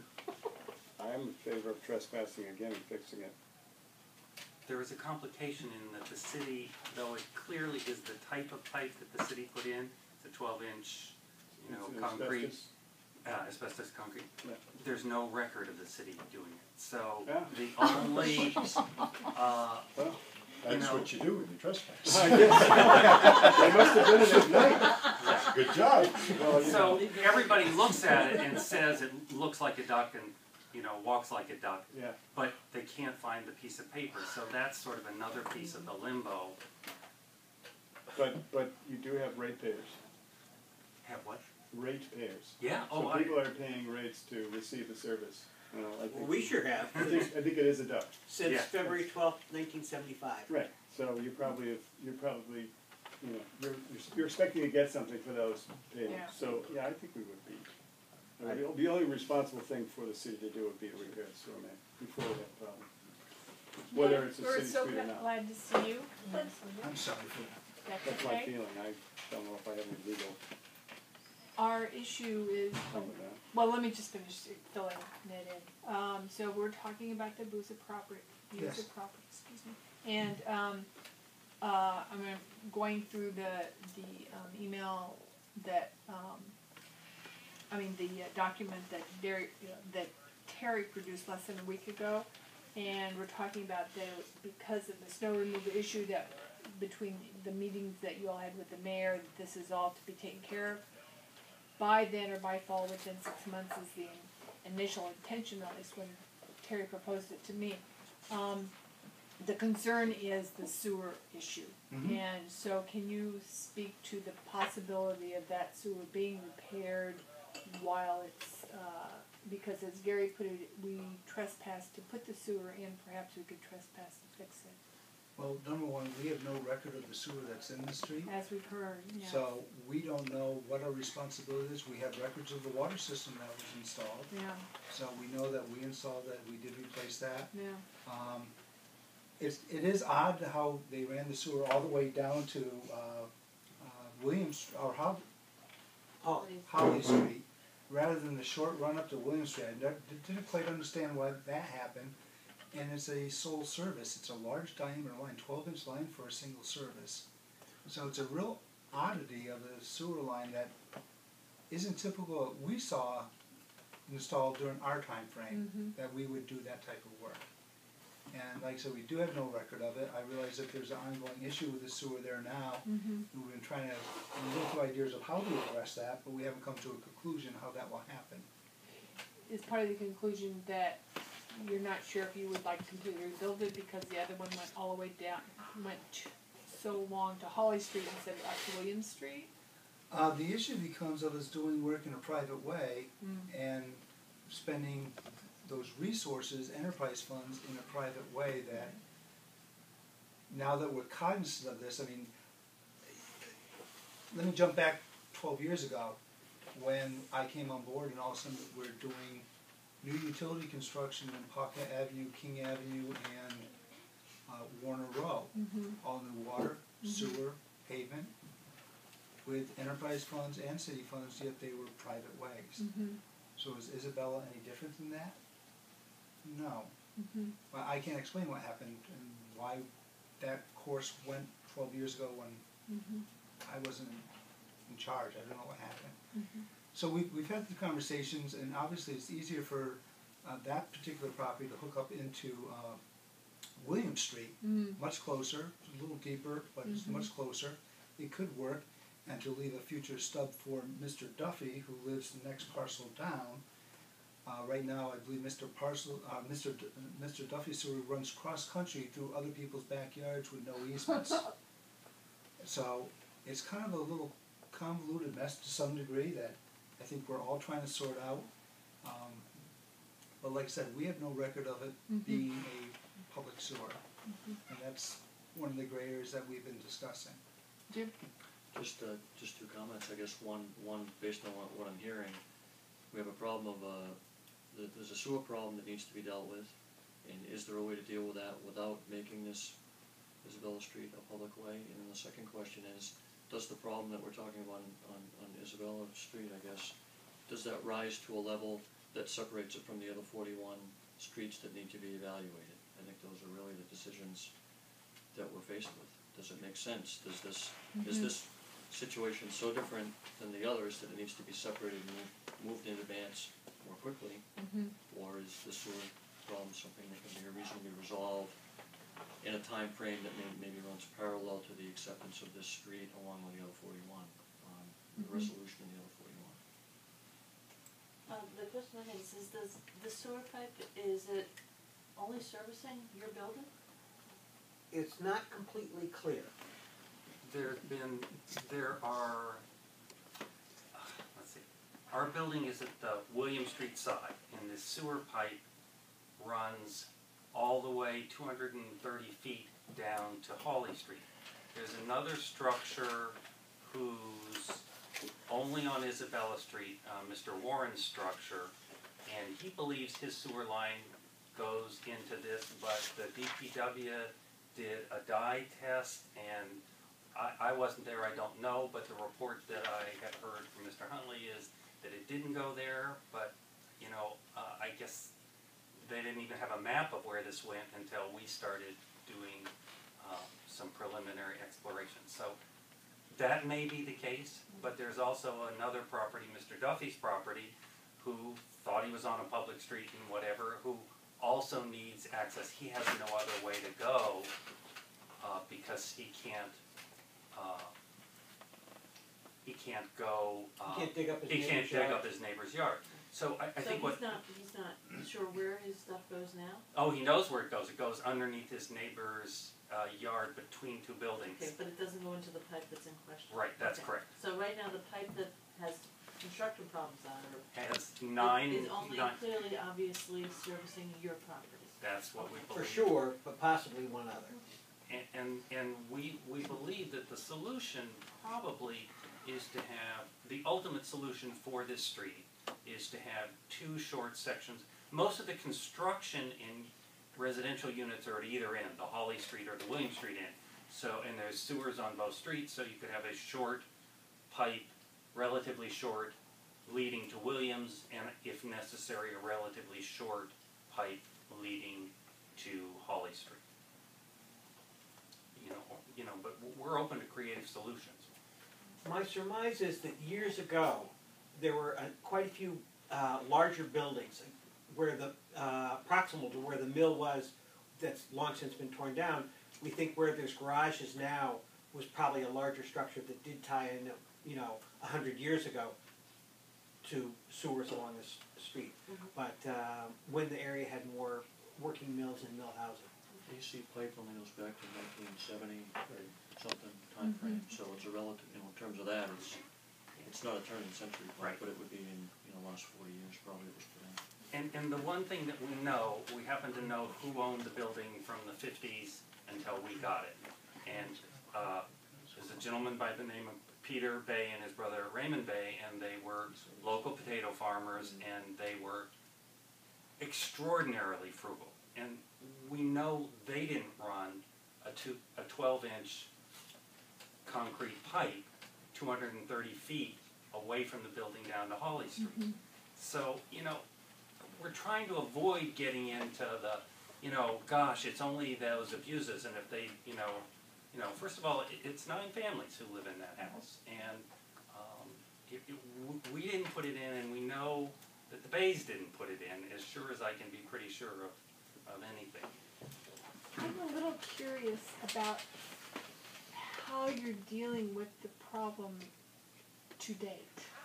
We have spent many thousands of dollars doing minor repairs and having pump outs and crossing our fingers and hoping they can't, the pipe is so problematic they can't even camera it down the length. So we suspect, I don't know if you want this on the record, that a fair amount of the effluent might be getting lost before it makes its way all the way down to Holly Street. We also have done a lot of tenant education about making sure that nothing untoward goes down the pipes. Okay. That's good. So we're limping, and as are Mr.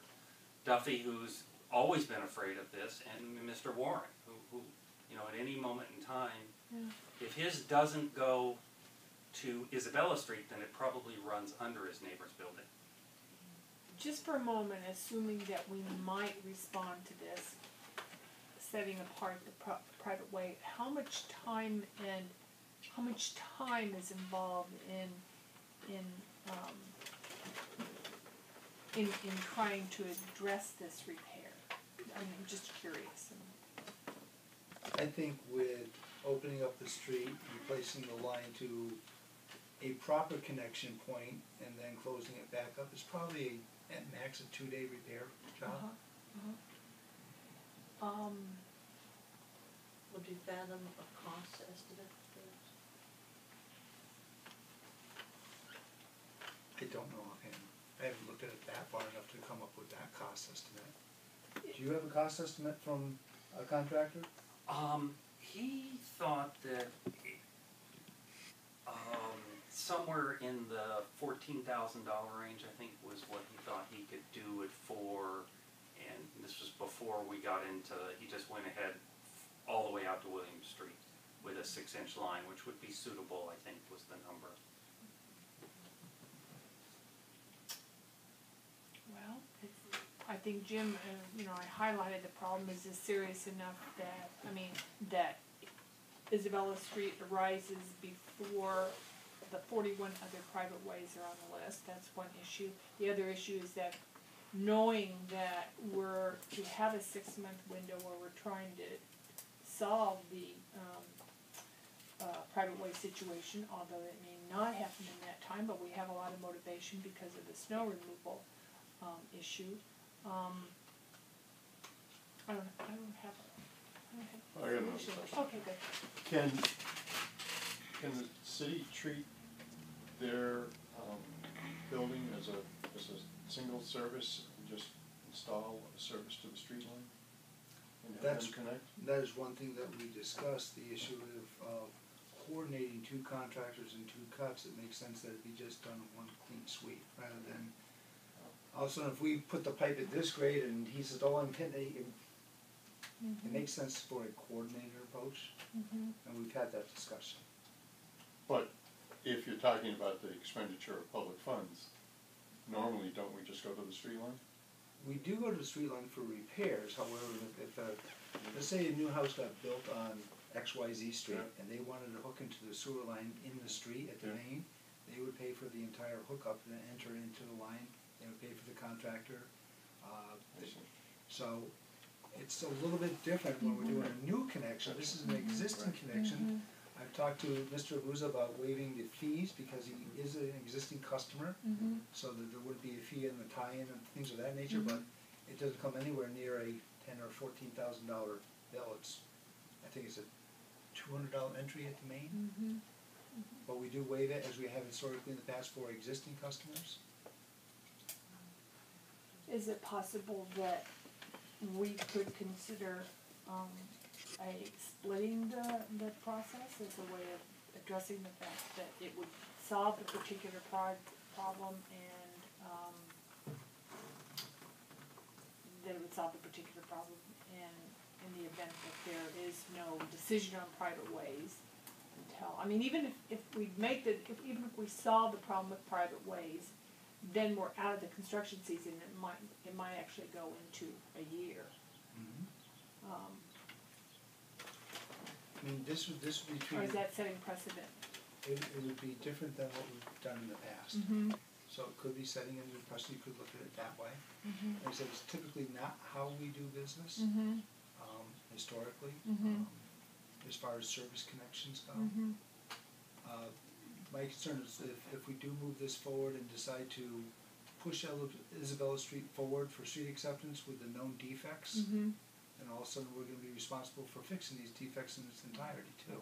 Yeah, that's a good point. I've seen, I've seen what I read about in journals and in papers about how other communities have dealt with this with regarding public ways and how they require the street be upgraded to a standard that would be acceptable to the city to accept that as a public way. Mm-hmm. That's one of the things that George Andrew actually discussed in previous times of 2002, 2003, when this subject matter started coming up about what we were going to do with private ways, and this was before we even knew about the Inspector General's ruling and the plowing of private ways, and that's what's really fueling this whole conversation forward is that letter. Jim and then Mike. I was just gonna say, if the street I think it would be questionable legally for the city to spend money on a sewer repair, on a sewer that is in a private way. It's no different than plowing a private way, you're investing public money in a private street, so that I think would be problematic. We've had other groups come to us that live on private ways that in general have drainage problems that they're very anxious for the city to fix. So they recognize that the street needs to be accepted first, and we haven't moved forward with those. Sanitary sewage is more sensitive and more of an environmental issue than storm drainage, but I because of the complications, I think we should wait and keep Isabella Street in with all the others as we move forward. Okay. I was just thinking that with the document that you've talked about, it's not even a week old at this point. The issue may look very different in 2 weeks or maybe 6 weeks. So maybe we'll be have more people spend time reviewing it regarding legal aspects, maybe in particular this issue, which I think is going to, as Ned said, it's going to show up in lots of other streets that have infrastructure that's either unknown or poorly known, and certainly infrastructure that's known that's also in poor condition. The city's never really had responsibility to do something with. But maybe again, looking out a few weeks, we'd have some sort of better idea of what we can do legally. So what I'm getting a feeling from staff and board that we're not really enthusiastic to respond to your needs. Is that a correct assumption, summary? Respond immediately. Thank you. Yeah. We can't do anything tonight. Yeah, not tonight. Yeah, but I think that Baker is right, that there's, a team working on this, and once we have a closer focus, and we know there's some time urgency on this, on some of the streets that we might put it back on our agenda in the immediate future. I don't feel ready to vote on this evening. Do you have some more comments? I think it ought to go on the agenda for our next meeting, Okay. even if we don't have a complete picture. So we don't lose it. We want Okay, to- that's good.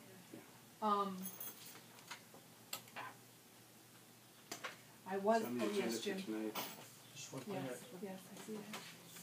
It's 2 ways, right? That's it. Oh, was gonna say just that, I think one of the important parts of,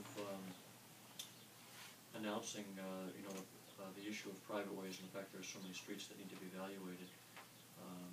I think they'll be tackled all at once at the beginning, but because some streets are different length, there's different number of properties, there's different issues. Some streets are gonna be more easily resolved and settled than others, and this to me sounds like one of the ones that would be relatively, might be easier to settle than some of the other ones which are longer and have more properties that need to be dealt with, so. It might be one of the ones that's, rolled out with all of them, but Right. it might be more quickly resolved. I sort of had thoughts along those ways too. I mean, it's really Terry and Gary's project, but the idea that this could possibly become a poster child for the other, for setting a direction to go, and that in terms of it might bubble up to being be ones that we start with. It's a possibility. If this one bubbles up, they're in big trouble. Okay. Well, and I think we need to be mindful of the cost that we might need to incur once we have a game plan, how we're gonna do that. I mean, the survey work, I know that time mentioned the possibility of doing betterments for those properties that ended up needing some level of upgrade to get them to public waste standards.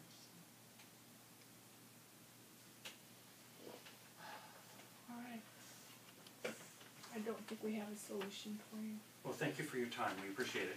Am I correct in presuming that you've also taken item 1 on old business private ways and had your discussion, or should we I stick around? think we have. I don't know that we have more. Do you have more? No, just Terry's memo and Yeah. a small discussion on that and where we were looking at going, but I think we kind of covered it all at this point. Right. I can give you item number 1, create a street acceptance policy. Item number 2, create sequence of events and a timeline, including going public, holding an information meeting for the public. You have involved the city solicitor already, but the city solicitor, the mayor may want to speak at the meeting, city councilors, Wayne Biden. For those streets that are not candidates for acceptance because of the process up to that time, we would inform them, and then we would begin accepting as many streets as possible. That's sort of what it is in a nutshell. If you have anything to add to that, Ned? No. Okay, yes. I did want to say one thing. When you were listing some of the steps to, if this were to be accepted, and you talked about eminent domain, I think that in our case, a lot of those issues would be less, because I think you have a lot of willing participants, and there are very few of them, who would say, yes, this should be a public street, and we're not objecting to any, takings, and we're not viewing this as an eminent domain. Most of the people thought it was already the street anyway. I mean, when I looked at the deed, I saw that our meets and bounds went right to the edge of what I presume my property is. It didn't go out, I talked to one lawyer and he said, oh, they usually go out to the middle of the street. Yeah. And this doesn't do it. And I think you have willing participants there. Yeah. We found this out with Edward Square when I was meeting with them a year and a half ago, and their matters down there with snow plowing activities. And they're pinned and bounded like a public way, but it's a private way. And they're all willing to give up their rights to the centerline of the roadway and gift the land to the city to make that a public way going forward. So I think you're going to find from the majority of the people, yes, we want to do this. You might find a stick in the mud here and there, but I think for the most part, it's going to flow forward fairly easy. It's a matter of how do we pay to get the survey services? Yeah. Do we need to have appraisals done, even though they're, like when we did the roundabout, we still have to get appraisals for the property, even though the land was being gifted to us free of charge. We had to go through a taking process, but it wasn't an eminent domain taking. So there's a similar process that get followed also that way.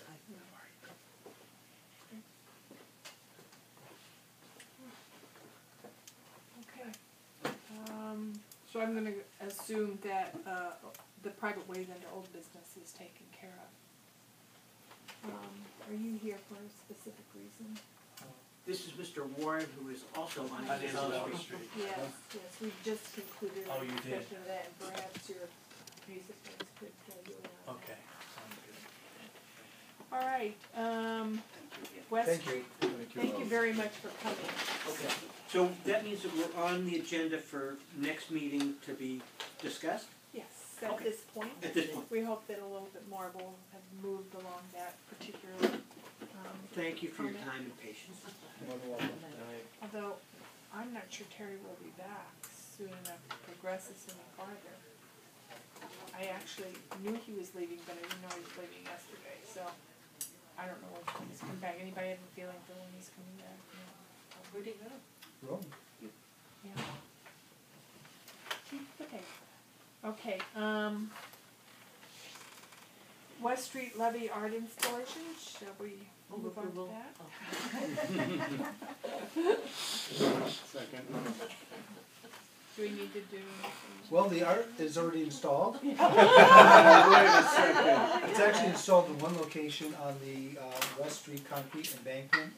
I meant to get down there this past week to take a look at it. Yeah. I believe the Gazette was gonna go down there and take a photo and try to interview Sophia before she left Smith College. Yeah. I gave her information how to approach National Grid for the second painting she wanted to do along the rail trail. Yeah. I'm not sure if she pursued that or not. Yeah, okay. We could still approve it, even if it's already done.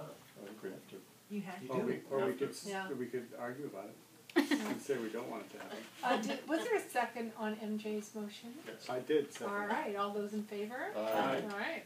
Judith Fine, Eva Traeger Memorial. Move approval. Second. Okay, all those in favor? Oh, Is this one up to? Pardon me? no, Is this no, one no, up? no, I it's don't not think quite. so. I mean, Not just quite. for the record, there's a discussion on this matter, which is basically, we met with Judith Fine and other business members downtown. We have dig safe for the location, so we know what underground utilities are there. We're proposing to put the statue. They have a statue proposed design that the board did accept at their last meeting to move forward with. So now it's a matter of going through the process of actually pulling the permits for installation and making the project move forward. With I'll our make a approval. motion that we, You already moved, Okay. and Gary seconded, Okay. so all those in favor? okay, Aye. Aye. aye. Any opposed? We had an informational aspect of Dr. Jake Lightman regarding a removal of the traffic light. Do we need to repeat that information? In brief, Mr. Flightman did show up at our last meeting, even though it was not a properly posted meeting. Basically, in summary, as part of the mass development and the North Campus redevelopment process, they need to do a traffic study within the upcoming year that will address potential changes to that light as far as timing and other sequences. So we expect some maybe minute changes to it as far as timing goes within the next year. Okay. Being the empirical, I'm gonna jump in for a minute. The empirical person that I am, I have taken account of the number of seconds that I waited at that particular intersection, and on 428, I waited 27 seconds, and there were no cars at all during that whole time. And on 55, What time of day was that? it was in the middle of the day. And I waited 22 seconds, and there were no cars. And that was, when I got to the light, it was already red. So, just throwing it out there. Mike, May the oh, no, record I'm sorry, show- MJ and then Mike. It seemed like there was a truck out there doing some work on the light this week. Danny Breen was probably up there doing something, I'm not sure what. It just looked like I mean, I looked at it before the last board meeting, and I was counting consistent cycles. If there was no one on Route 66, it was a 9 to 10 second wait to move out of Prince Street. So I don't know if there was another queue that was cycling through because of a head cycle. Was there a queue because Cole Morgan dumped and had to, or Cole Morgan changed and you can't see that light, and there was some process, because it takes about 7 seconds to go through its signal shutdown and move to the next phase. Yeah. So it kind of shocked me that you said that, because I was just out there 2 weeks ago and I saw something approached the completely light, different. it was red, no cars on 66.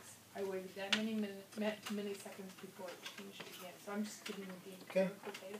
Mike, and then we'll go to Well, let me weigh in here too. Well, no. No, I defer Hang to on. the gentleman from the other side of the table. Oh, all right then. I watched it just by parking 100 yards, 50 yards away, and I'm with Ned on the 8 or 9 seconds. Well, you were in a time warp. I guess I was. I was too, because I waited I think it felt like, I don't know, half the afternoon. And I finally just rode my bicycle out in front of absolutely no one, right through a red light. Well, does the bike set off the electronic? It didn't that time. I think he's too light. I was turned sideways, I guess. Mike, have you really given up your position? No, I deferred. You deferred? I deferred. Now I like to read. Okay. I'm deferred. And then Let the record show that I happen to know somebody that waits as long as you do. Who makes it well aware of That's it right. every day. And I hear about it all the time. Just to address Gary, the video detects are supposed to pick up cyclists. Oh, cool. You know, I have to admit that after the last meeting, I went through that intersection and it seemed very different to me. It did seem like things were moving much faster. So I don't know That was what you that was my, moving much faster. well, maybe I had a tailwind. Well, my data show that it went from 27 seconds to 22 seconds, so that sort of supports your view. I guess. Based on the theory of relativity, the faster you move, the slower time is. So I could have been going very fast. I do sometimes. With a tailwind. It's kind of surprising. I go by and cars, people just sit in I there. make a motion, we adjourn. Okay, so information. Are you finished with the information on that, Ned? Yes. Okay. Waiver of fees for Pulaski Park. Any mood to table that, or shall we? We can do it. What? I mean, let's do it. let's do it. All right. All right. I do have to apologize about one thing now. Because this was a repeat meeting, I told Terry that he had to bring cupcakes from Woodstar, and it didn't happen. I brought brownies. No. Oh no! Can we have food while we're talking about Nuts and non-nuts. Well, No, Chris. We need a waiver of regulations. I say invite this man back in 2 weeks. All right then, we will do so. Those have walnuts, those don't. And you missed out on the cupcakes, but you won't miss out on the brownies. There were cupcakes last time? Oh, yeah. For Jim Gospel's last Oh, night. very nice. And my apologies for showing up late. I didn't Well, see the time. you know that there was a problem with the agenda Yeah. because they had to completely redo it. I waited all day for it. I just did nothing but look, keep punching the refresh button, didn't help it, so. I It's already kind lived of them all, like, so. that's right. Have plenty of, have them all. I can't bring them home. Thank you. He doesn't want to bring them home. Okay, so, waiver of fees for Pulaski Park, Ned? This is a request from the mayor's office. Apparently, last year we issued 10 permits for Pulaski Park and 9 of them were fee exempt through request of the mayor's office. So upon request of the mayor's office, they've asked that we delete one sentence in our permit, which is, upon request for good cause, waivers may be granted in appropriate circumstances. So basically, there is no waiver of the fees for Pulaski Park going forward. No waiver of fees. No waiver of fees. Wow. Any discussion on that? Oh, wait, we have a move, do we have any motion on the table? I move we make the edits as shown on the handout to delete that sentence and the portion on the form. Any discussion? Just a question, what, they're not collecting fees, obviously, but. Historically. If they were to collect fees, where do they go to? What do they used to do? They go to the general fund.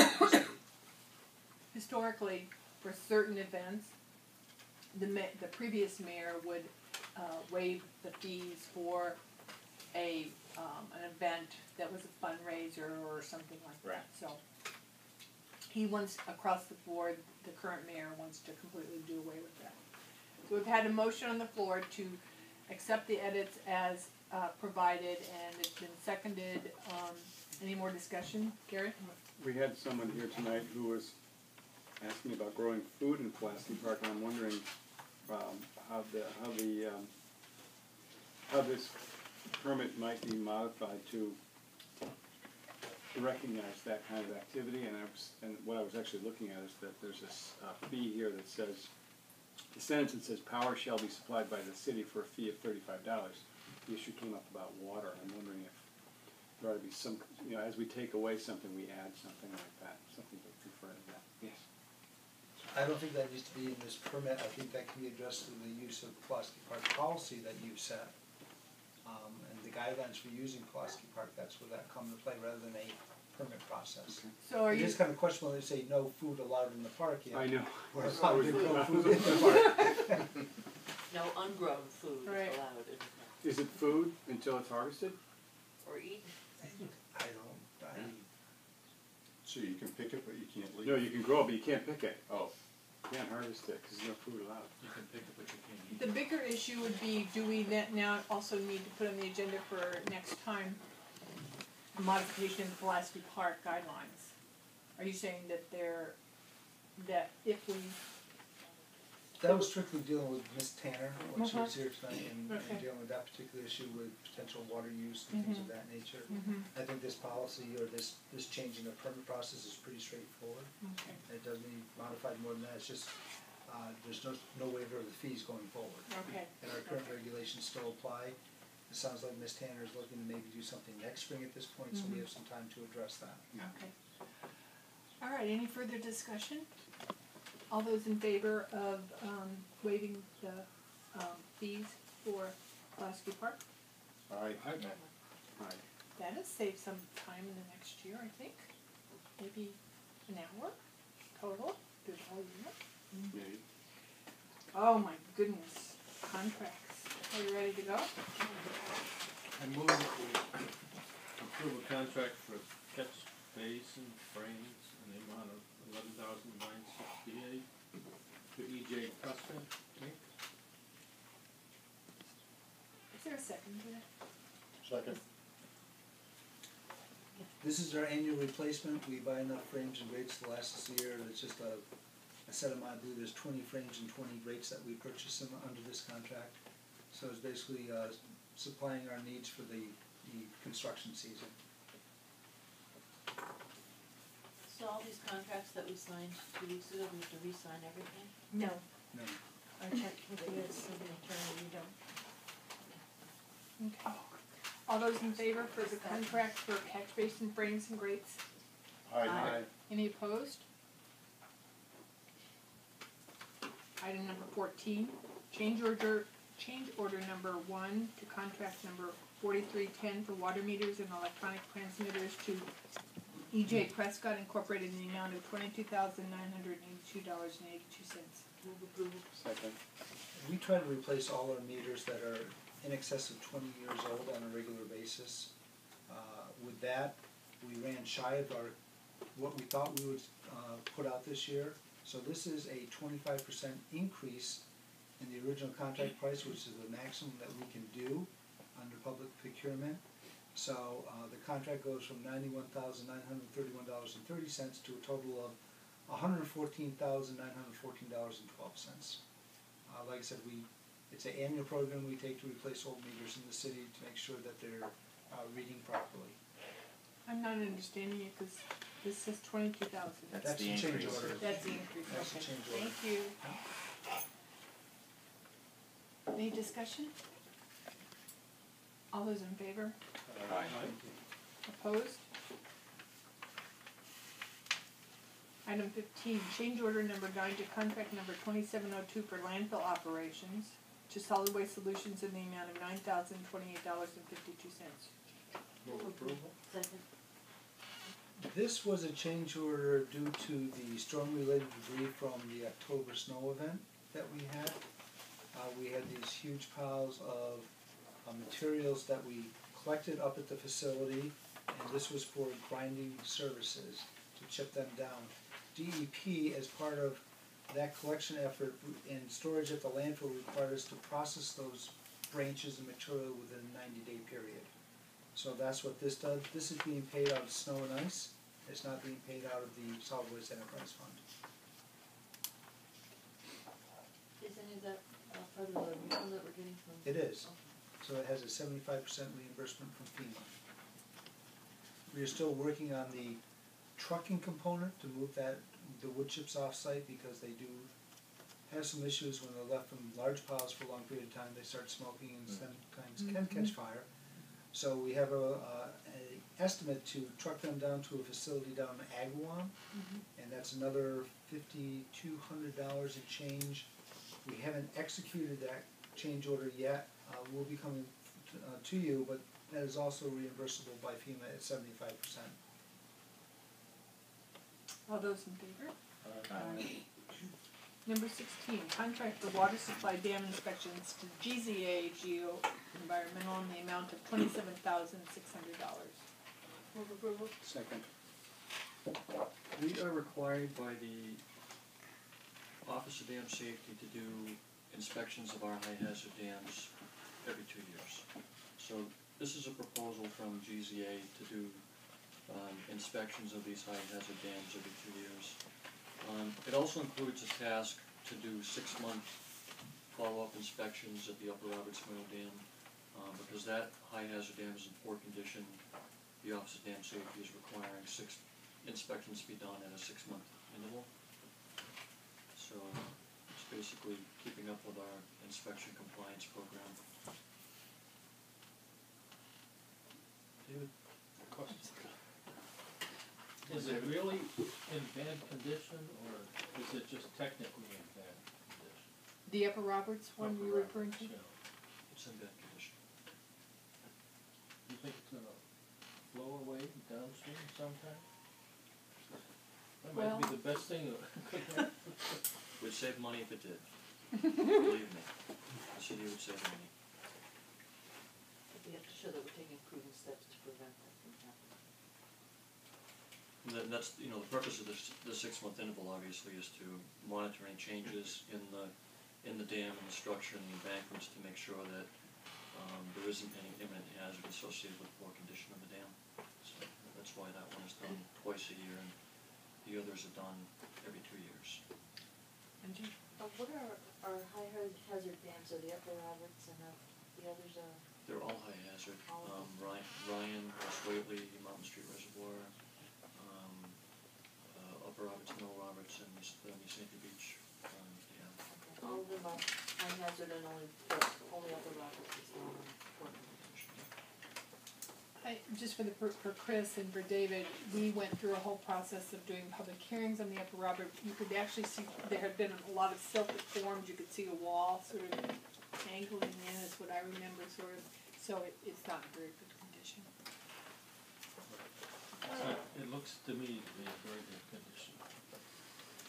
Just one. There's been a lot of discussion about it. All right. I know. Any more discussion? All those in favor? Aye. Opposed? Number 17, contract for the North Street reconstruction project to Caracas Construction Corporation in the amount of $1,804,100. Second. This has been a long project for the Department of Public Works. I'd like to recognize Dave Valletta. Dave Valletta is our senior engineer. He is actually the one who shepherded this project forward. Did a wonderful job with it too. Dave replaced a long-standing engineer, Tom Smith, back in September, I believe it was, or South August. October, excuse me. Time flies when we're having fun here. It's Tuesday. So the biggest problem we had with this one was really waiting to find drainage money for this project, which we were able to do through capital improvements money. That was actually drainage projects for Crescent Street and for Ridgewood Terrace. There were some remaining funds left over. So just so you know, with this contract, there is approximately $325,000 out of Water Enterprise Fund. There is $350,000 out of Sewer Enterprise Fund. Drains are calculated at about $225,000, and the rest is being paid through with Chapter 90 funds. And do we have a timeline on this? We opened bids last Friday. I'm not sure when we're going to do a notice to proceed. I will let Mr. Boyd speak that if the board would like to recognize him. I'd like to recognize him. He does seem familiar to me. We don't have a schedule at this point, but we need to do our due diligence in terms of getting performance and payment bonds from the contractor and start to schedule a pre-construction meeting with them. My anticipation is sometime in late June we would get some entries from the residents and provide them with some updated information on schedule. So talked to a resident this afternoon and promised them that we would get some surface plans up on the DPW website so that people that were interested would be able to see the effects that might be occurring to their property. But generally speaking, it seems to be, design seems to be well received, and we'd like to move forward with it as quickly as possible so that we can get all the utility work completed this construction season and get a base coat down before the asphalt plants close. Oh, I don't know if you mentioned whether or not there were other bidders and what the range was. There were other bidders. There was a total of 7 bidders. This was the low bid. The high bid was $2.264 million. So there was a good range. It was very interesting between the 2 low bidders. There was about a $15,000 spread between the 2 low bidders, which is unbelievable for a $1.8 million project. It's 1%, less than 1%. Our engineering estimate was $1.95 million, and when you look at the averages, that's about where it averages out between the low and the high bidders, for the 7 bidders. And have we worked with Caracas before? That was my question. Oh, Yeah. sorry. No, Go ahead, Chris. Go ahead. Go. You brought the donuts. Good question, good question. We have done work with Caracas before. It's been a number of years, but they recently completed work up at the Hospital Hill Development on North Campus, building roadways for mass development. Okay. So they're a familiar entity to us. David, thank you for your work on this. I do want to just mention that you might want to keep some of the items that you're putting online have available for the public here, because we had a lot of comment earlier about that not everyone has access to the internet. Okay, sure. People are always welcome to come by and see the plans and specifications. We have extra sets at this point. So. Big pile of them, probably. Well, take them. Yeah, whatever you have online. Is there any more discussion about this? Any more questions? All those in favor? Aye. Opposed? Number 18, thank you. Contract for rental generator for the water treatment plant at Cummins Northeast in the amount of not to exceed $24,999. Move approval. Second.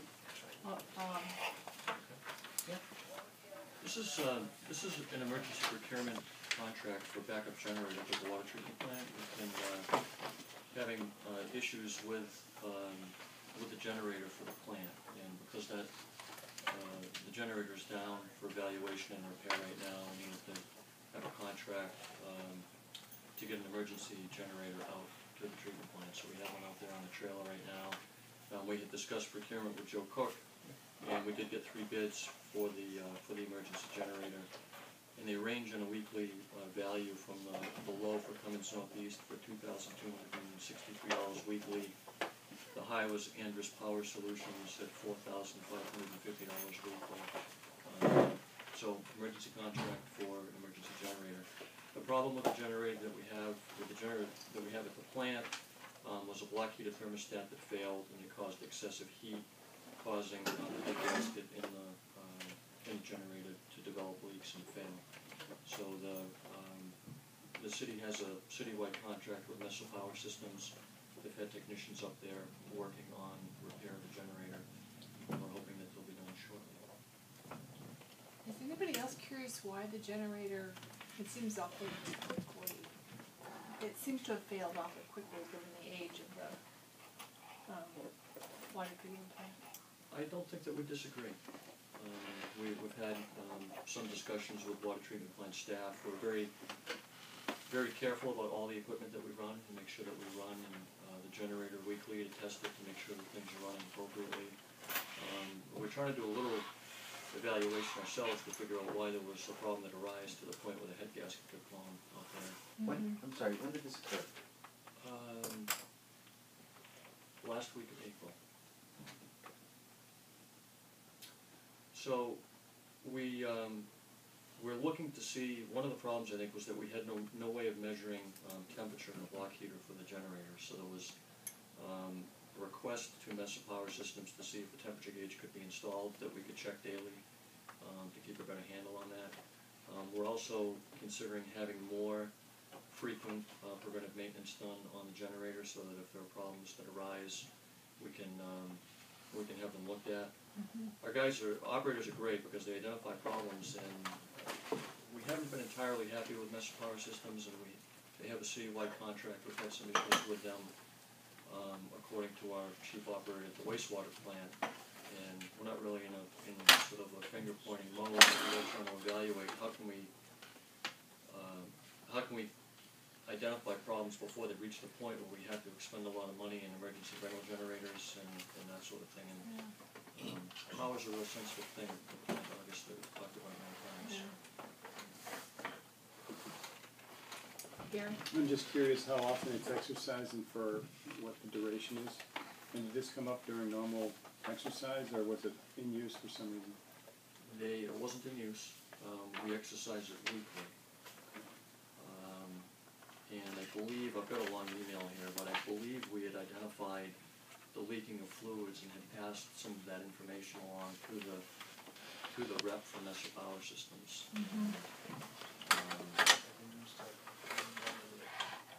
Coolant leaking. So, like I said, I think we're identifying problems, contacting Mesa to let them know, but it's like they didn't come out until the problem was so severe that we couldn't run the generator. So we're reevaluating the people that we're working with on the preventive maintenance and the things that we're doing. We're trying to figure out if an additional temperature gauge is the thing we need, or what the solution is. But yeah, I mean, the generator isn't that old, so it's a concern. So when it's exercised once a week, is it for a half an hour, or how long does it run? I think we run it for the majority of the day, probably for the shift. Oh. Okay, so you do load it, and you use it, so the power's being utilized. Was there any warranty on it? I don't believe that there's a warranty for this head gasket. And any warranties on the construction and for the equipment, things are they're gone at this point. Head gasket failure without some cause is extremely rare, obviously. Oh, sorry. It's okay. Unless it's an ancient engine. Heat? It's my understanding that the excessive heat caused it to fail, and that's when the attendant saw coolant leaking coming out of it, and that's when we noticed that there was an issue with it.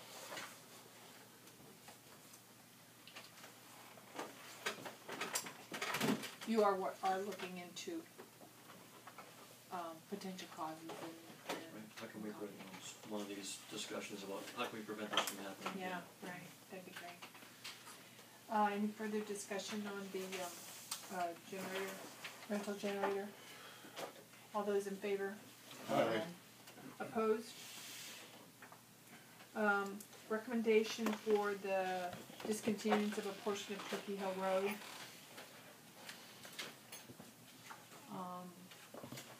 Yes. That is your recommendation. As you know, we had a public hearing. You approved the public minutes from that public hearing earlier this evening. Okay. Mike, since you were there, Dave? Yes. Remember, one of you like to make a motion on that? I move that we can continue with the process and further discontinuance of Turkey Hill Road. I'll second that. Any discussion? Yeah, Jimmy raised the point that this would impact our Chapter 90 funds by about $2,000. Yeah, I think it said 18, okay. I thought it said 1,800, but yeah. He may have been just working off the back of an envelope when he said that to me, so. But I'm just making sure that we're all aware of that if we decide to act affirmatively on that. It is. It's a loss of about $1,900 a year in the Chapter 90 funds, and that will be a loss going forward ever going forward at this point. Just so you're aware of that. And will there also be ensuing costs for moving signs in and doing anything else related to discontinue? No. I'm trying to remember the rationale for discontinuing this? Can someone help me remember, please? Well, the further end of it in West Hampton is already discontinued. Right. And both sides of the property are owned by the Conservation Commission people. And they want it, as the owners theoretically of the road, they want it discontinued. So the Conservation Commission is requesting that we discontinue it. Right. And it's sort of become a public nuisance, at least some people thought so. Is that road considered a private way? No, So it was a public way? it is a public way. So presumably when we turn a lot of private ways into public ways, which I'm pretty sure will happen, that would restore the $1,900 lost and then some, I would think. Not that it's gonna do any good, but it's not gonna hurt. I'm not sure if all those private ways that will become public ways equate to the length of this roadway, which is about 2,500 feet in length. But it could be a trade-off. At the public hearing, people that showed up, all spoke in favor of discontinuance, because as a public way, you can't keep ATVs and other recreational vehicles off of it. And you really shouldn't gate it off because it's a public way. Because there's no benefit to the city, in fact, there's a negative because of destruction to the land, the Concom was pushing for discontinuance so it could be gated and not used as a public road in the future.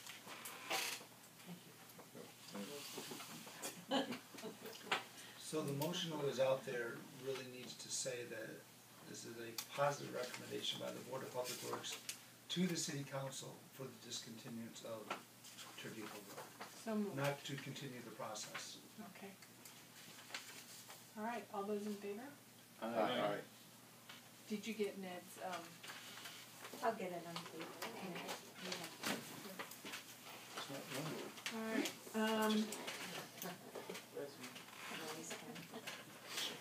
so we could do solid waste planning update before we go into executive session, since we have a couple of guests here. Sure. Yeah, Want me to do the yeah, cause you report? guys had, well, first your meeting. Didn't you guys have a meeting Tuesday? Last Tuesday? Our meeting was related to the needs-based permit Oh, system, right. which is being tabled, so Okay, that Right. committee, whatever it's called, does not need to report. okay. So I mean, you didn't meet, or? We probably didn't, the way things are going. Felt like we were here. Did you want me to give an update on? Yeah, go this for it. morning's? Yep. We had the reuse committee meeting this morning. With the group that's going to get the reuse center and reuse programs operational. And we did a small update on the Mass DOT site, which my understanding is that there's some communication from the DPW staff up to the mayor's office to get some clarification on that. We talked about some other alternatives that we would look for in the interim so that we could establish a reuse center, and we have a couple of folks who are exploring those options. We did an update on the events that are coming up, the May 12th and the June 2nd. And May 19th.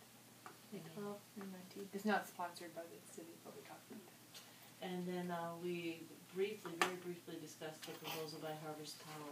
And Very briefly, because we're not sure what everybody's gonna read through that. And so, that was it. Oh, and we had informed them that there were some complications that what we had originally called the dream proposal, which has a new name. Reuse Center Vision. Reuse Center Vision was being forwarded to the Board of Public Work members to sort of keep you up to speed on where our thinking was headed. And I don't know if you had a chance to read that. When did that come?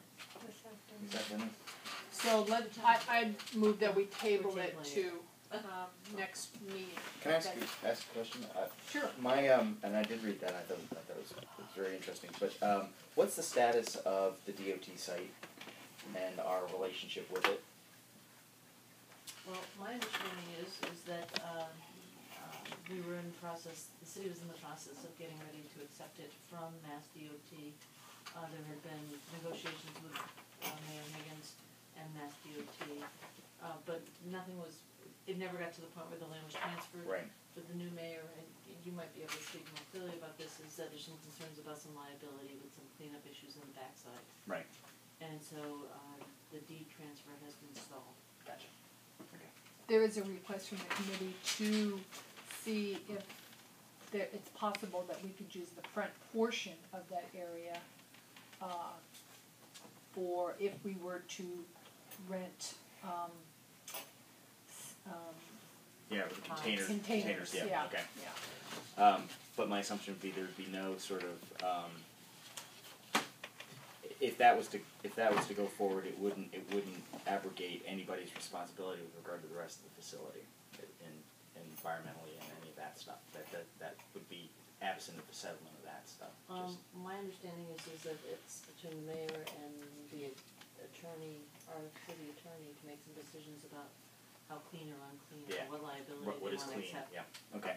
Do you wanna add anything more to that, Mayor? No, I think that in a nutshell, that's pretty much the conversation. The release deed is very specific as to, the obligations that we have going forward. The mayor does have concerns about long-term liabilities and short-term liabilities that might be found out there. Yep. And that's what he was going to be working on with Al Stegman, who's the District 2 Director, and the next person above him, as to how we might move this forward with language in the release deed that would put Mass DOT on the hook going forward for those unknown liabilities.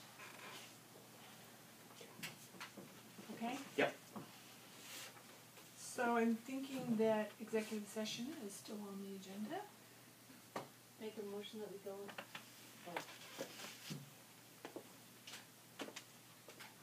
Hi, Jean. around. Yes? Do you need to recognize Jean for Yes. anything?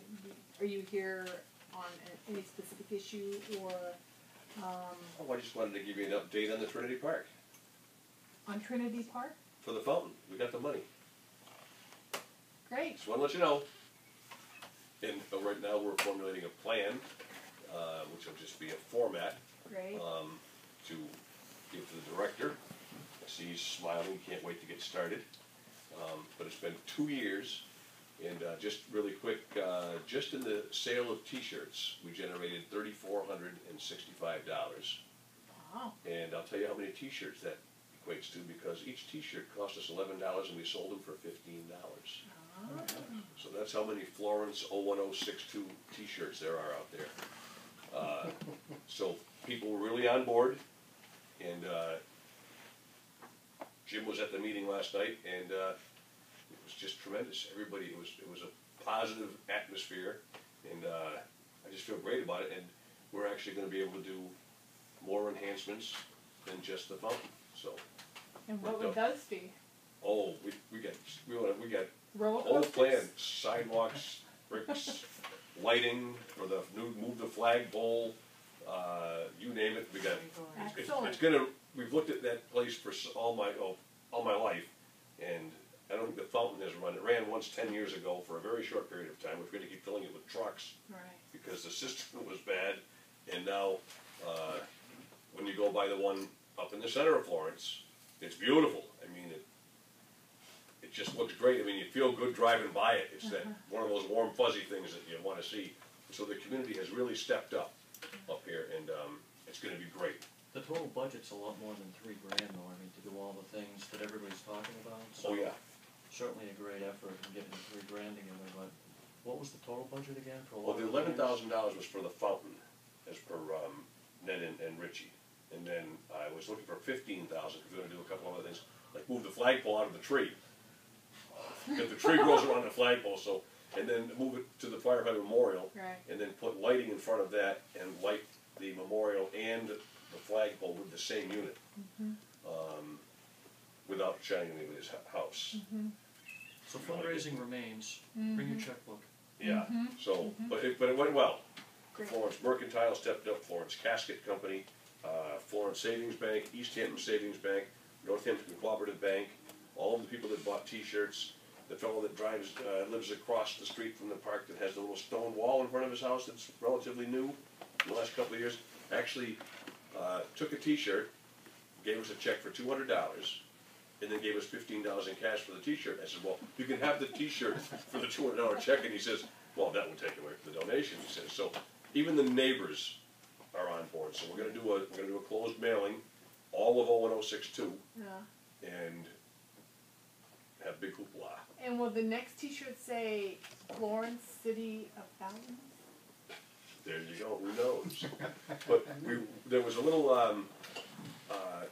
there was discussion on whether it was actually called or ever officially called Trinity Park, which we didn't know and couldn't find out, and whether the fountain was called the Trinity Park Fountain, but apparently, as far as we know, it was not. It was just Trinity Park because it was a piece of land that was next to Trinity Road.